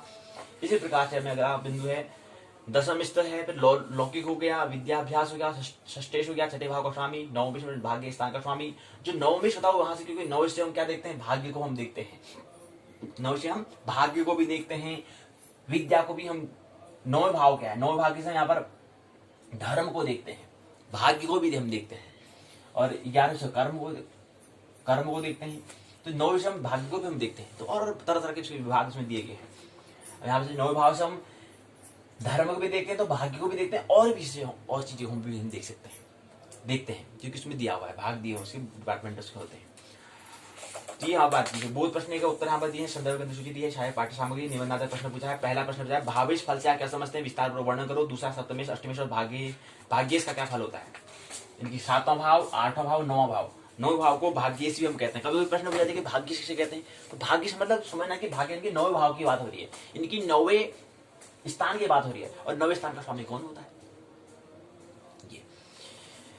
तो 2 प्रश्न यहाँ पर दिए गए थे। इसके बाद पीछे 3 प्रश्न और दिए गए हैं। तीसरा है लग्नेश, धनेश, पंचमेश भाव पर भाव का फल लिखिए। तो चौथा है उदाहरण से भावेश फल को स्पष्ट करो। भावेश फल के सारांश में अपने शब्दों में लिखो। भावेश फल जो है उसको अपना फल जो है, भावेश पूरी जो इकाई दी, भावेश जो पूरा फल दिया है, इसको अपने शब्दों में लिखो। क्या समझ में आया आपको, इतने से आप क्या समझे, उसको अपने विचार अपने शब्दों में लिखो। इस प्रकार से क्या है, इकाई 34 पूर्ण होती है। आइए चौथे इकाई में प्रवेश करें। चौथे इकाई का नाम है द्विग्रादी योगफल। इकाई की संरचना है, प्रस्तावना, उद्देश्य, द्विग्रादी योगफल परिचय, उसका द्विग्रादी योगफल क्या होता है, बहुत प्रश्न, सारांश, पारिभाषिक शब्दावली, बहुत प्रश्न का उत्तर, संदर्भ ग्रंथ सूची, सहायक पाठ्य सामग्री, निबंधात्मक प्रश्न दिए गए हैं। आइए क्रम से समझें। पहले क्रम में प्रस्तावना, तीसरा खंड, चतुर्थ इकाई, द्विग्रादी योगफल। कुंडली में 2 ग्रहों का संयोग जो होता है उसको योग बनता है, उसको हम द्विग्रादी योग कहते हैं। जहां पर 2 ग्रहों का योग हो, हमने जैसे कहा कि यहाँ पर जो 9वां स्थान है इसमें गुरु और शनि का योग हो रहा है, तो ये द्विग्रादी योग कहलाएगा। 2 ग्रहों की स्थिति एक साथ होने से क्या क्या फल प्राप्त होता है, इसको बारे में हम बात कर रहे हैं, इसलिए द्विग्रादी योग फल हम बात कर रहे हैं। इसका परिणाम क्या होगा उसको समझेंगे। ज्योतिष शास्त्र के अंदर यहाँ पर द्विग्रह होता है, 3 ग्रह होता है, 5 ग्रह आदि एक साथ होने से योग बनता है, जिसका प्रभाव मानव जीवन भिन्न भिन्न रूप से पड़ता है। ये ग्रहों का भी एक स्थान पर अगर एक ग्रह का तो है ही ठीक है, लेकिन 2 ग्रहों का अगर आ जाए, 3 ग्रह आ जाए साथ में, 4 ग्रह एक साथ में आ जाए, मित्र का यहाँ पर 12वें स्थान में 4 ग्रह आ चुके हैं, तो उसका फल क्या होता है, तो उसका प्रभाव क्या पड़ता है, इसको हम समझने का प्रयास कर रहे हैं। यहाँ पर 5 एक उद्देश्य दिए हैं। पहला, द्विग्रह क्या है, द्विग्रादी योग क्या होता है, द्विग्रादी योग का विचार कैसे करेंगे, द्विग्रादी योग का महत्व क्या होता है, कुंडली में द्विग्रह योग का विचार किस प्रकार हमें करना चाहिए, ये दिया गया। योग फल क्या है, तीसरे चरण में द्विग्रादी योग फल क्या है, एक भाव में 2 ग्रहों की युति से द्विग्रह योग बनता है। 7 ग्रहों में से 2 ग्रहों को एक भाव में रखने पर कुल 21 द्विग्रह योग बनते हैं। अब देखें, द्विग्रादी योगफल हम कह रहे हैं, उसका योग का फल क्या है कि एक भाव में 2 ग्रहों की युति से द्विग्रह योग बनता है। अब द्विग्रह कितने बनते हैं, 7 ग्रहों में से 2 ग्रहों को एक भाव में अगर रखें तो ऐसी स्थिति कितनी बनेगी, 21 बार बनेगी, 21 स्थिति बनेगी। इसलिए 21 क्या बन जाएगा, द्विग्रह योग बन जाएंगे। अगर हम 7 ग्रहों को 2 ग्रह में रखें, 2 बार यहां रखें, इसी प्रकार से कितनी स्थिति बनेगी, 21 स्थिति बनेगी। तो 21 क्या बन जाएंगे, द्विग्रह योग बन जाएंगे। तो प्रश्न कितने द्विग्रह योग कितने होते हैं, तो कितने उनकी संख्या कितनी होती है, 21 होती है। 3 ग्रहों को एक भाव में त्रिग्रह बनता है, 3 ग्रहों का योग बनता है, तो त्रिग्रह योग हम कहेंगे। इस प्रकार से इनके त्रिग्रह योग की कुल संख्या कितनी हो जाएगी, 35 हो जाएगी। यदि 4 ग्रह एक भाव में अगर स्थित हो, एक ही स्थान में स्थित हो, उसको हम चतुर्ग्रह योग कहते हैं, चतुर्ग्रह योग कहते हैं। तो इनकी संख्या कितनी होगी, इनकी संख्या भी 35 होगी। एक भाव में अगर 5 ग्रहों की स्थिति अगर हो जाती है तो उसको पंचग्रह कहते हैं। तो इनकी स्थिति अगर कुल स्थिति कितनी बनती है, 21 बनती है, कुल संख्या 21 बनती है। एक ही भाव में 6 ग्रह या 7 ग्रह की स्थिति आ जाए तो षड्ग्रह योग और सप्तग्रह योग हम कहेंगे। इनकी संख्या क्रमशः अगर षष्ठम ग्रह योग हुआ तो 27 बनती है, और अष्टम ग्रह षष्टम ग्रह अगर होंगे तो 27, कुल संख्या 27 प्रकार का होगा योग बनेगा। 27 प्रकार की संख्या कितनी होगी, 27 तरह से हो सकता है। एक तरह से बताया कि एक तरह से हो सकता है, एक ऐसी स्थिति हमारे और हो सकती है। 4 ग्रह है तो 4 ग्रह कितनी होती है, 4 ग्रहों की जो है 35 स्थिति हो सकती है। तो ये एक बार स्थिति बनी है, ऐसी क्या है 35 बार, इनमें एक बार तो हो चुका है, ऐसी 34 बार और स्थिति बन सकती है। तो कुल संख्या कितनी 35 होती है। चतुर्योग की 35 होती है तो एक हमने दे दिया, तो ऐसी 34 और बन सकती है। ऐसे ही हमने कहा कि अगर ऐसे 7 ग्रह अगर आ जाए और 6 ग्रह और 7 ग्रह अगर आ जाए तो षष्ठ ग्रह योग और सप्तम ग्रह योग, तो षष्ठ ग्रह में 27 होंगे और षष्ठ ग्रह में और सप्तम ग्रह में एक संख्या होती है। मतलब सप्तम ग्रह में केवल एक ही योग हो, एक ही बनता है। जैसे हमने कहा ये है 4 ग्रहों का है, तो ऐसे ही 7 ग्रहों का केवल एक ही बन पाएगा और बनने की उसकी संख्या नहीं होती है। तो ये हमने समझा। उसका फल क्या होता है यहाँ पर सूत्र के माध्यम से बताया है।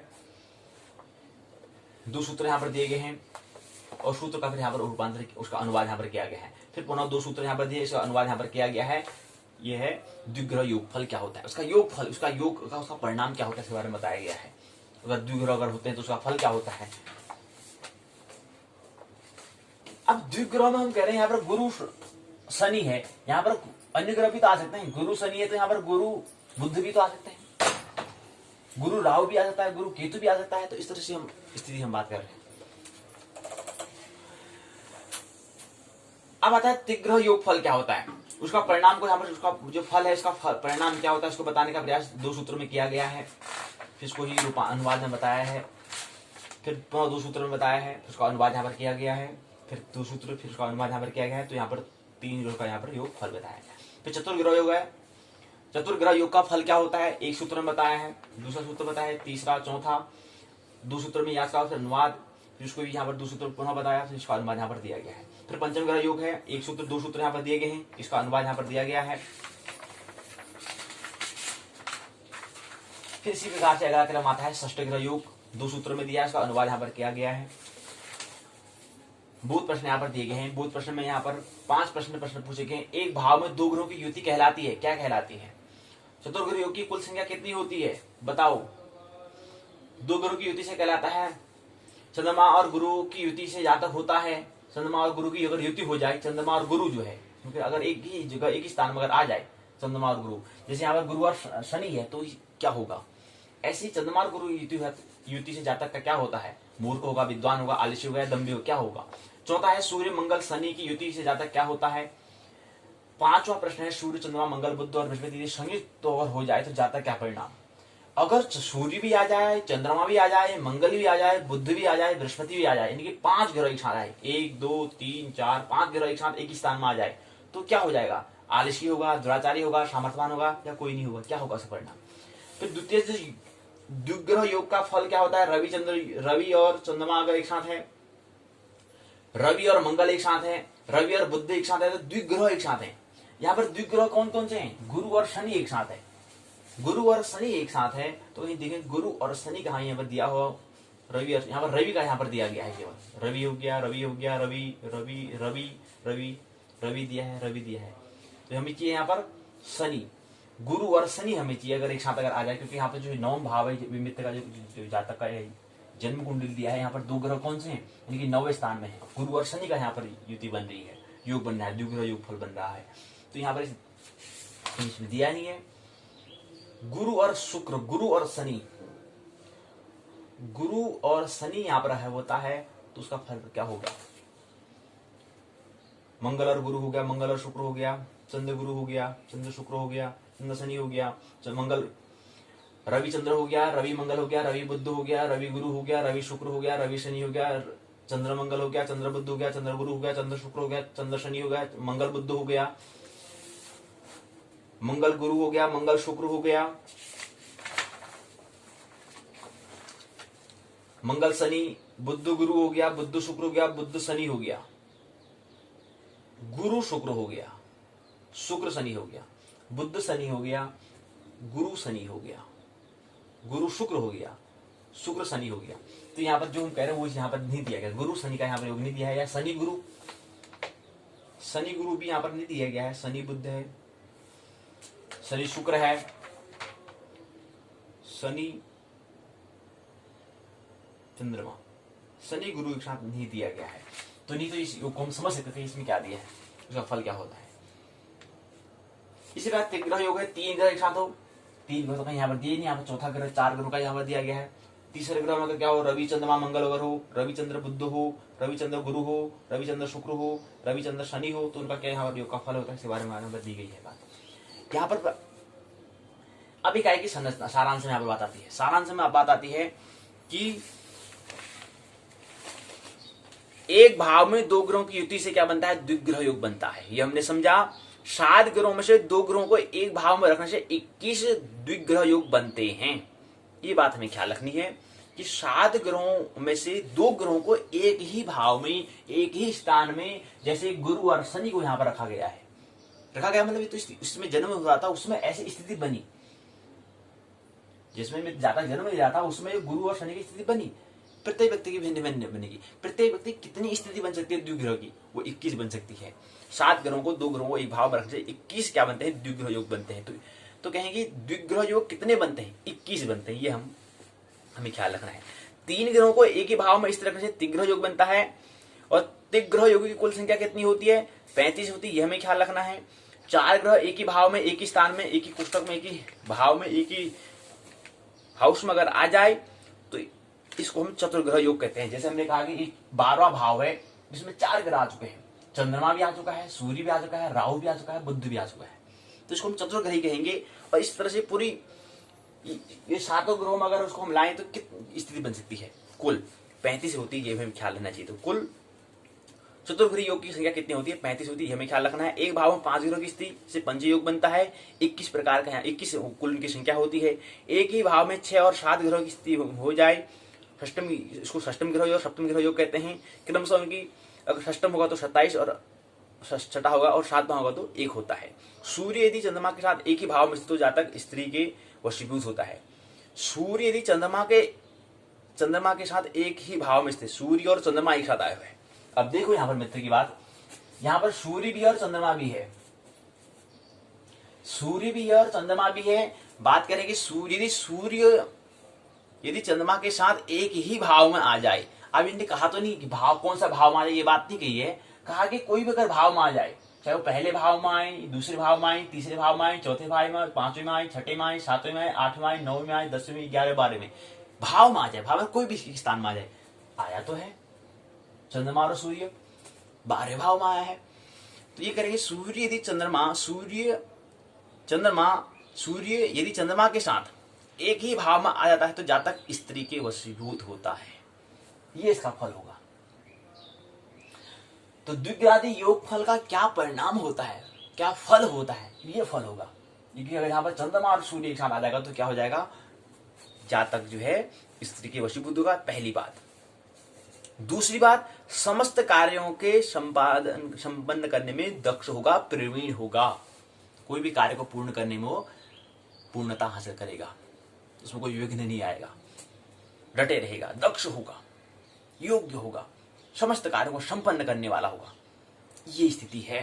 क्यों? क्योंकि सूर्य और चंद्रमा का एक साथ आने से ये परिणाम होता है। यदि सूर्य और मंगल के साथ स्थित हो तो अगर सूर्य अगर मंगल के साथ आ जाए तो कहीं यहां पर दिखाई तो नहीं दे रहा है, क्योंकि मंगल यहां है, सूर्य यहां है, तो उसकी बात नहीं हो रही है। तो उसका परिणाम क्या होगा? बलवान होगा, जातक तेजस्वी होगा, पाप कर्म करने वाला होगा। सूर्य और बुध एक ही राशिगत हो तो जातक विद्या और ऊपर बल का धनी होता है और स्थिर चित्त वाला पुरुष होता है। सूर्य बृहस्पति के साथ किसी भाव में संयुक्त हो तो जातक श्रद्धावान, कर्मपरायण तथा राजा का प्रिय पात्र और धनी होता है। इसी प्रकार त्रिग्रह, चतुर्ग्रह, पंचम ग्रह, षड्बल ग्रह फल होता है। यह हमें ख्याल रहे। तो 7 इनकी द्विग्रहादि हम कह रहे हैं, तो द्विग्रह से कहां तक जाएगा? 2 से लेकर 6 ग्रह का योग बनता है। यानी कि 6 ग्रह एक साथ आ सकते हैं, अधिक से अधिक 6 ग्रह एक साथ आ सकते हैं। ये हम यहाँ पर समझने का प्रयास करा। अगला आता है छठे चरण में परिग्रह शब्दावली यहाँ पर दी गई है। द्विग्रह मतलब एक भाव में 2 ग्रहों का आने युति होना, आना। त्रिग्रह एक भाव में 3 ग्रहों का युति मन होता है योग। तो यहाँ हमने योग कहा, योग युति मन होता है योग। षट ग्रह मतलब एक ही भाव में 6 ग्रहों का आना, पंचम ग्रह मतलब 5 ग्रहों का, चतुर्ग्रह योग मतलब एक भाव में 4 ग्रहों का आना। निर्भय मन होता है राजा, भानु मतलब सूर्य होता है, सोम मतलब शुभ होता है। पर स्त्रीगामी मतलब दूसरे स्त्रियों पर दृष्टि रखने वाला। क्रूर मतलब होता है पाप ग्रह, धनी मतलब धनवान, खल मतलब नीच होता है। पर और स्व 2 यात्रा नहीं, पर की यात्रा और स्व की यात्रा। स्व यात्रा और पर यात्रा, इनर जर्नी और आउट जर्नी दूसरी होती है। तो इसे पर स्त्रीगामी यहाँ पर कह रहे हैं। पर मतलब पर दूसरा होता है, यानी कि बाहर, तो स्त्री को साथ दृष्टि रखने वाला हो गया। ये बात है। तो इसके बाद अगला बोध प्रश्न के उत्तर जो पहले दिए गए तो उसका उत्तर यहाँ पर दिया गया है। संदर्भ ग्रंथ सूची थी यहाँ पर, पाठ्य सामग्री यहाँ पर दी गई है।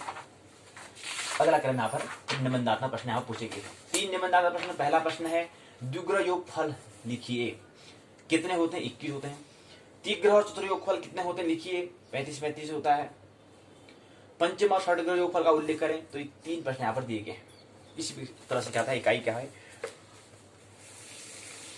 चौथी इकाई पूर्ण होती है, द्विग्रह योगफल। तो कल की इकाई में हम समझने का प्रयास करेंगे।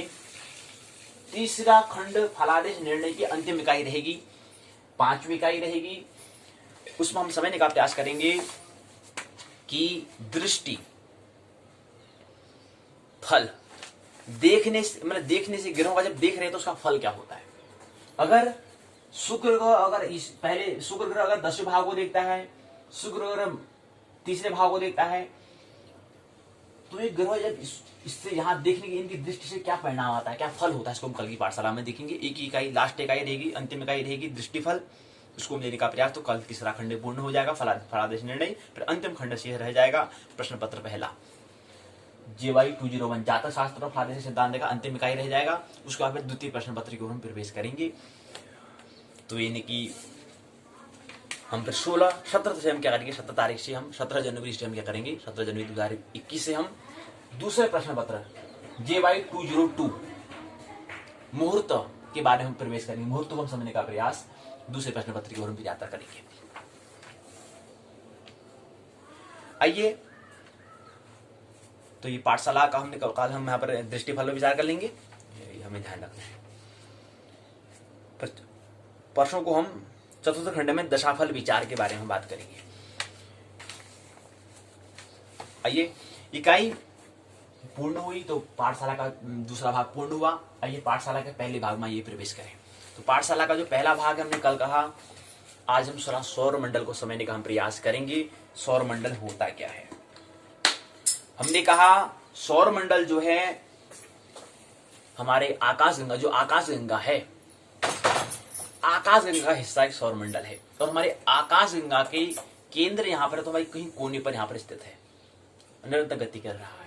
और उसकी जो यहाँ पर हमारा सौर मंडल है, उसको हमारे केंद्र में जो हमारे आकाश गंगा है, उसके केंद्र की गति करने भी उन्होंने समय की बात की थी।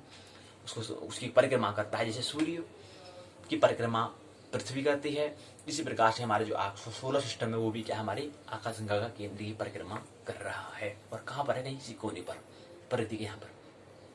मतलब अगर केंद्र यहाँ पर है, यहाँ से भी जहाँ पर सोलर सिस्टम, इसके बीच दूरी ज्यादा होगी, और इसकी परिधि से अगर यहाँ पर ले तो उसकी दूरी कम होगी।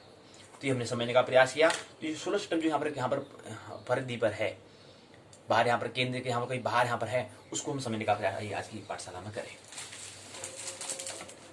पाठशाला के पहले भाग अष्टम दिवस में सोलर सिस्टम को हम समझने का प्रयास ये करें।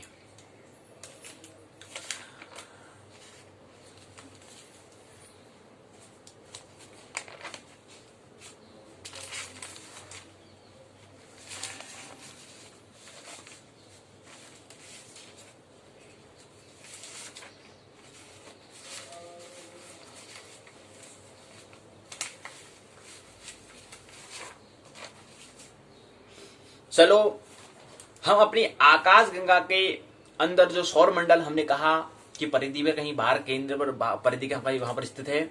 चलो हम अपनी आकाश गंगा के अंदर सौर मंडल की यात्रा करने के रूप में देखते हैं।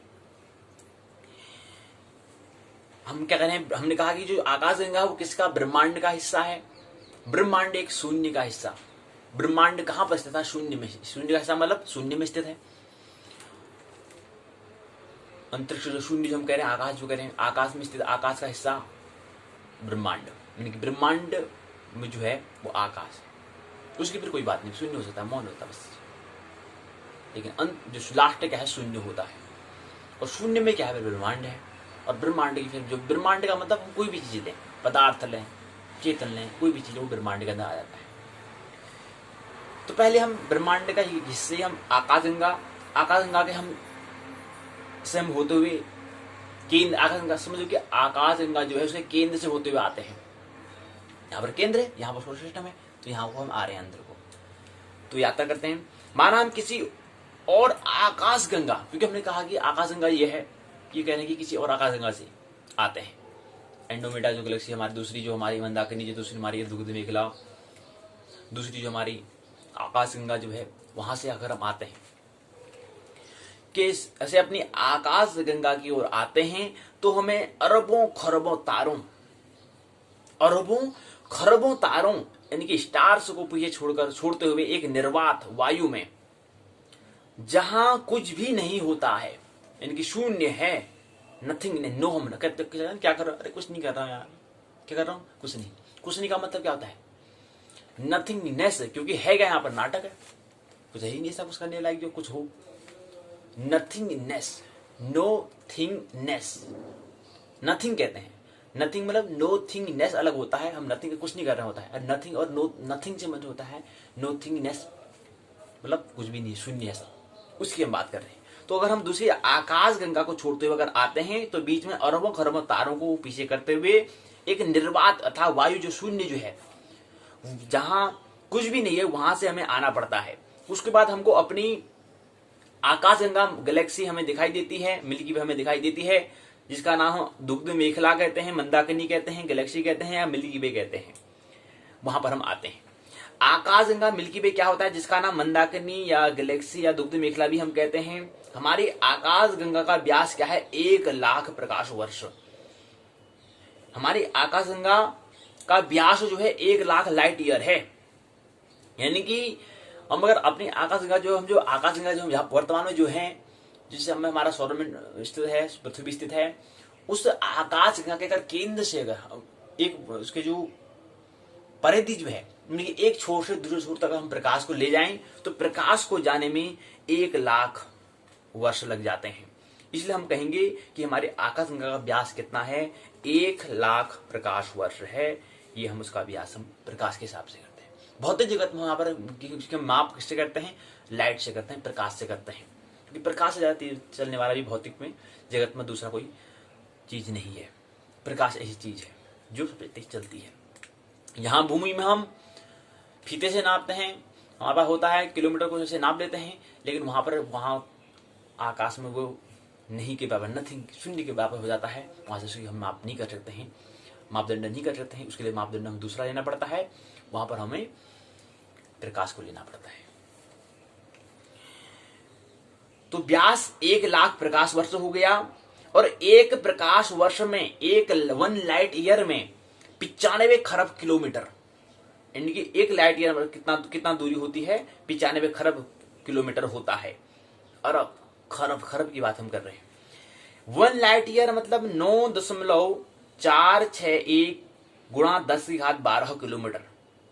1,00,000 गुणा 95 खरब किलोमीटर, या कहें कि 1,00,000 गुणा 9.461 10⁻12 किलोमीटर बराबर जो आएगा, इतना हमारा व्यास होगा, इतना किलोमीटर होगा। कितना होता है 95 खरब किलोमीटर को अगर हम गुणा कर देते हैं 1,00,000 से, तो इतना हमारा क्या होगा, इतने किलोमीटर हमारी क्या है, इतने किलोमीटर हमारी आकाश गंगा है, इतनी हमारी क्या है, उसका व्यास है, इतनी बड़ी है वो, इतनी बड़ी आकाश गंगा है। कितनी बड़ी है, 1,00,000 लाइट ईयर। अगर लाइट ईयर में बात समझ नहीं आ रही तो हम किलोमीटर में समझने वाले व्यक्ति हैं। तो सब किलोमीटर में हमें करने के लिए क्या करना पड़ेगा, 1,00,000 को 95 खरब से अगर हम गुणा कर देंगे, अगर उसको गुणन करें तो वो जितना आएगा वो उतना किलोमीटर हो जाएगा। कितना आता है खुद करो, कितना आता है। 1,00,000 को अगर 95 खरब से किलोमीटर से गुणा करते हैं तो इतना किलोमीटर कितना किलोमीटर का क्या है, उसका व्यास है। एक छोर से दूसरे छोर तक इसकी दूरी है, कितने किलोमीटर इसकी दूरी है, किलोमीटर में आ जाएगी। यानी कि अगर हम आकाश गंगा के एक छोर से दूसरे छोर तक प्रकाश की गति से, जो कि प्रकाश की गति क्या है, 1 सेकंड में 3 गुणा 10⁵5 किलोमीटर, 3,00,000 किलोमीटर प्रति सेकंड की रफ्तार से गति करता है प्रकाश, जो कि असंभव है, जो कि हम यात्रा नहीं कर सकते हैं। इतना किसी कोई भी हम एक सेकंड में 3,00,000 किलोमीटर चल सकते हैं क्या, नहीं चल सकते हैं, जो कि असंभव है। तो हमको 1,00,000 साल लग जाते हैं। 1 लाइट ईयर का मतलब क्या होता है, यही होता है। अगर प्रकाश को जाने में जहां पर 1,00,000 साल जहां पर लग जाते हैं, वर्ष जहां पर लग जाते हैं, हमको जाने में कितना वर्ष लगता होगा। एक आकाश गंगा की बात कर रहे हैं, और ऐसी बहुत अनंत असंख्य आकाश गंगाएं हैं। अनंत जो ब्रह्मांड है, इसमें असंख्य आकाश गंगाएं हैं, असंख्य आकाश गंगाएं हैं। एक आकाशगंगा में हम इतना जाने में जब हमें 1 लाख वर्ष लग जाएगा, और हमारी उम्र तो 70 वर्ष की होती है, 80 वर्ष की होती है, कहाँ चल पाएंगे भी। तो अपनी जीवन हमारा जो अभी हम पहले खंड में हम खगोल के बारे में, एस्ट्रोनॉमी के बारे में समझ रहे हैं, तो यहां से हमें समर्पण की भावना कि इतना बड़ा अनंत ब्रह्मांड है तो हम कहां पर हैं, तो हमारा ये मैं क्या कर लेगा, हमारा एक घमंड, हमारा ये क्या कर लेगा कुछ भी नहीं करने का। तो यहां पर हम क्या कर सकते हैं, समर्पण कर सकते हैं, सौंप सकते हैं, सरेंडर कर सकते हैं। इतना बड़ा ब्रह्मांड और मैं, मेरा कहां पर वजूद है। तो 1 लाख साल लग जाते हैं। इससे अनुमान लगा सकते हैं कि हमारे आकाशगंगा, मिल्की वे आकाशगंगा कितनी बड़ी है। अभी मिल्की वे आकाशगंगा का वह भाग या अंतरिक्ष दिखाई देता है जिसमें हमारा सौरमंडल, सोलर सिस्टम स्थित है। अब जाने की सौरमंडल को सूर्य से दूर स्थित ग्रह से नजदीक के ग्रह की ओर हम यात्रा करते हैं, पहचानेंगे। तो सबसे पहले हमें अरुण वरुण से बुध की ओर, सूर्य से सबसे दूरी पर स्थित ग्रह का नाम है वरुण। सूर्य की ओर हम आ रहे हैं, सूर्य की ओर यात्रा कर रहे हैं। सोलर सिस्टम में सूर्य की ओर यात्रा करेंगे। लेकिन उससे पहले अगर हम, क्योंकि आकाश बाहर से आ रहे हैं, तो उससे पहले हमें किससे मुलाकात होगी, वरुण से हमें मुलाकात होती है। अरुण से बुध की ओर यम और भी ग्रह हैं, वरुण के पास फिर प्लेटो यम से होती है। तो सबसे पहले अरुण, वरुण, यम और भी ग्रह जो हमें दिखाई दे रहे हैं, और भी हो सकता है कोई और ग्रह जो हमें प्रकाश में दिखाई नहीं दे रहा, हो सकता है और ग्रह भी हो, लेकिन जो भी हमें ज्ञात है वो हमें पहले यम से हमें क्या होती है, मुलाकात होती है, यम से होती है। उसके बाद फिर वरुण से होती है, उसके बाद फिर अरुण से होती है। नेपच्यून हमारे सूर्य सिस्टम का 8वां ग्रह है।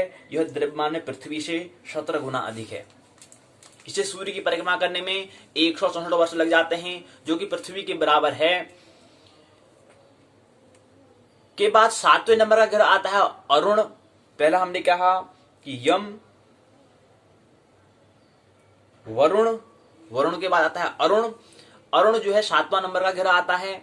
इसका द्रव्यमान पृथ्वी से 14.5 गुना ज्यादा भारी है। आकार में ये पृथ्वी से 63 गुना ज्यादा बड़ा है। यह ग्रह बहुत कम घना है।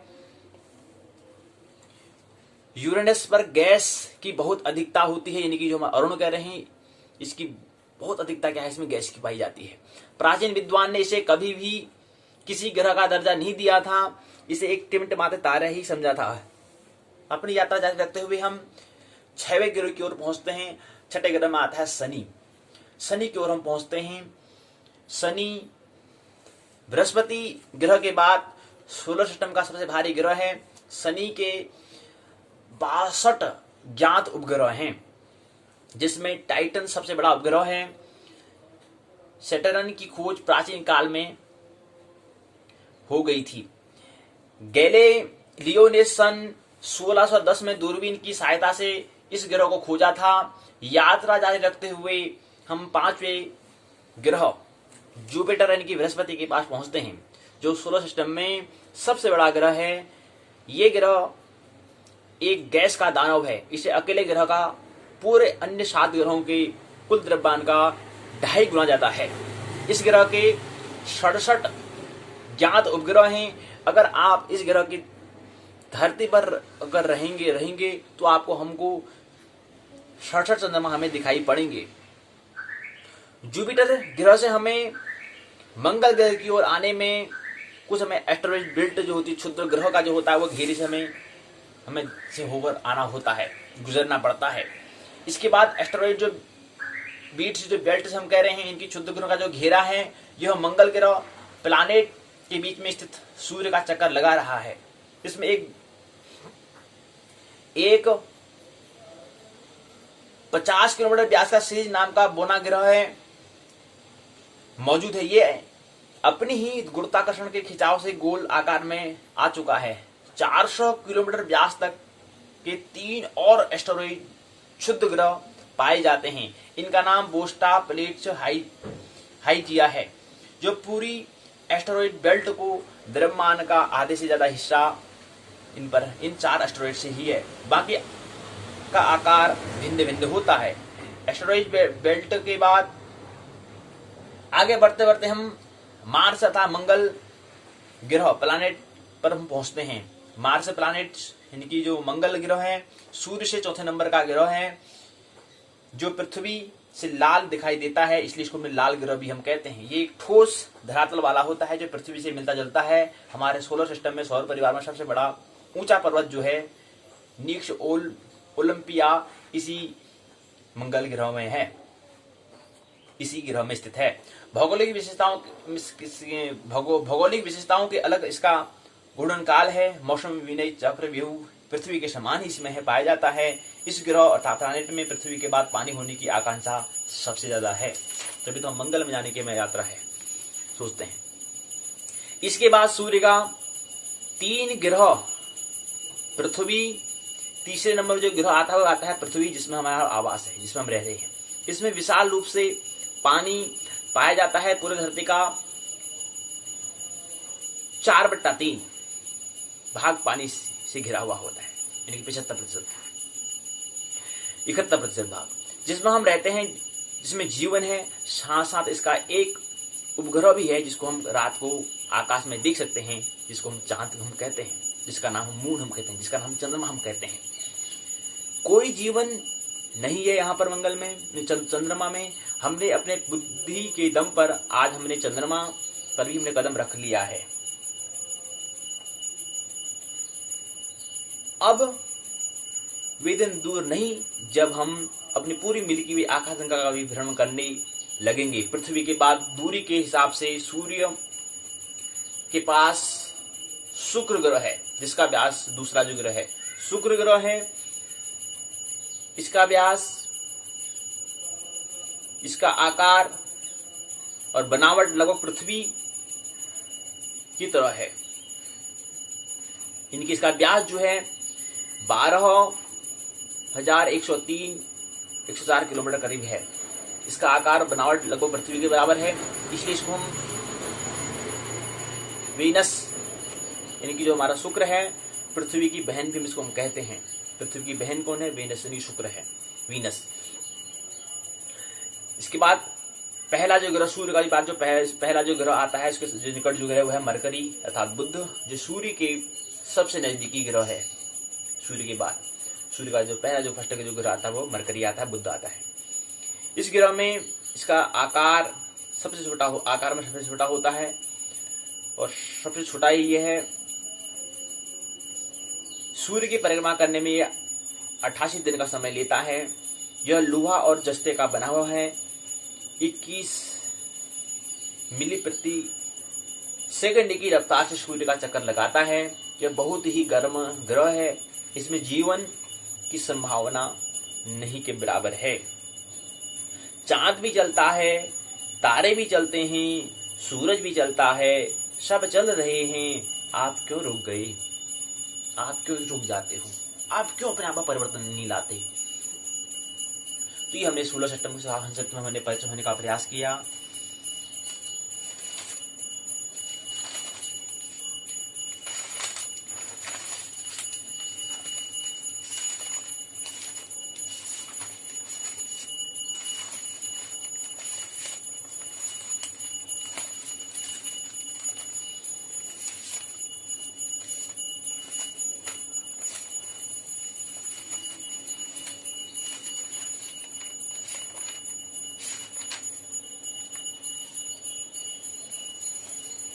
तो मैंने ब्रह्मांड की तो बात कर ली थी।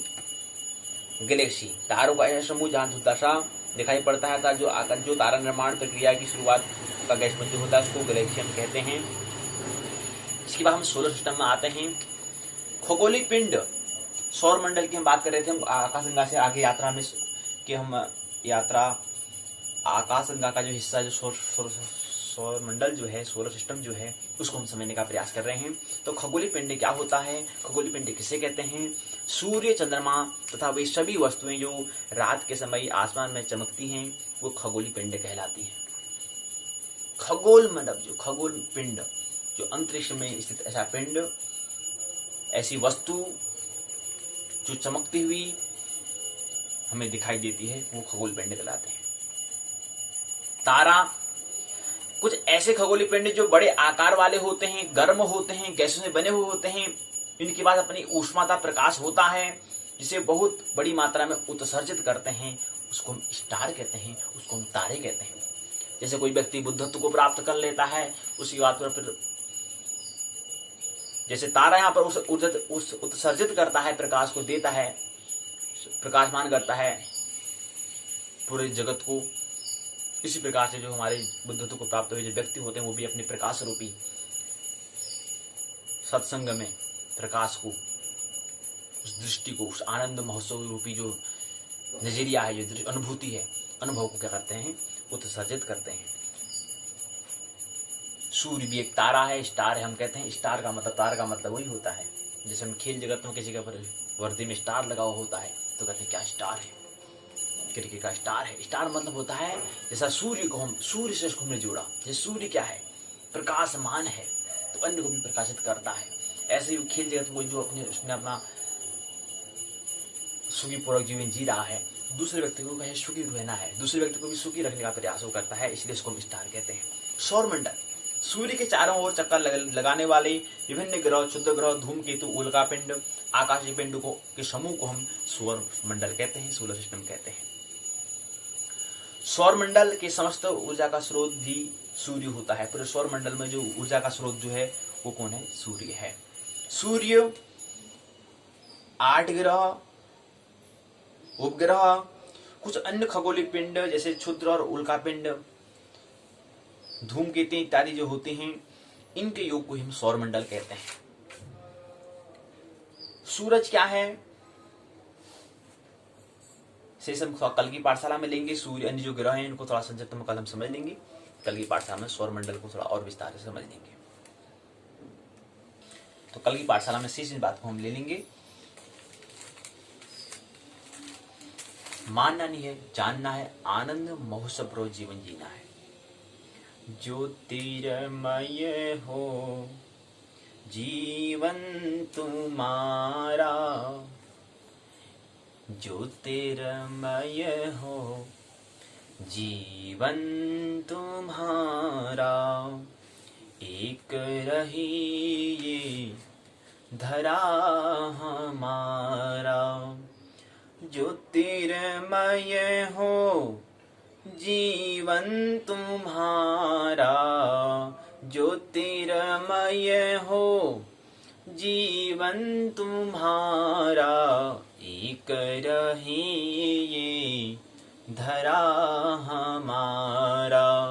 हर क्षण आए नया वसंत तुम्हारा, हर क्षण आए नया वसंत तुम्हारा, महोत्सव जीवन ध्येय हमारा। मानना नहीं, जानना, आनंद महोत्सव जीवन जीना है। महोत्सव, उत्सव। मेरी बातों को इतने प्रेम पूर्वक, शांति पूर्वक सुना, बहुत बहुत अनुग्रहित हूँ। अंत में सबके भीतर बैठे हुए परमात्मा को प्रणाम करता हूँ, मेरा प्रणाम स्वीकार करें।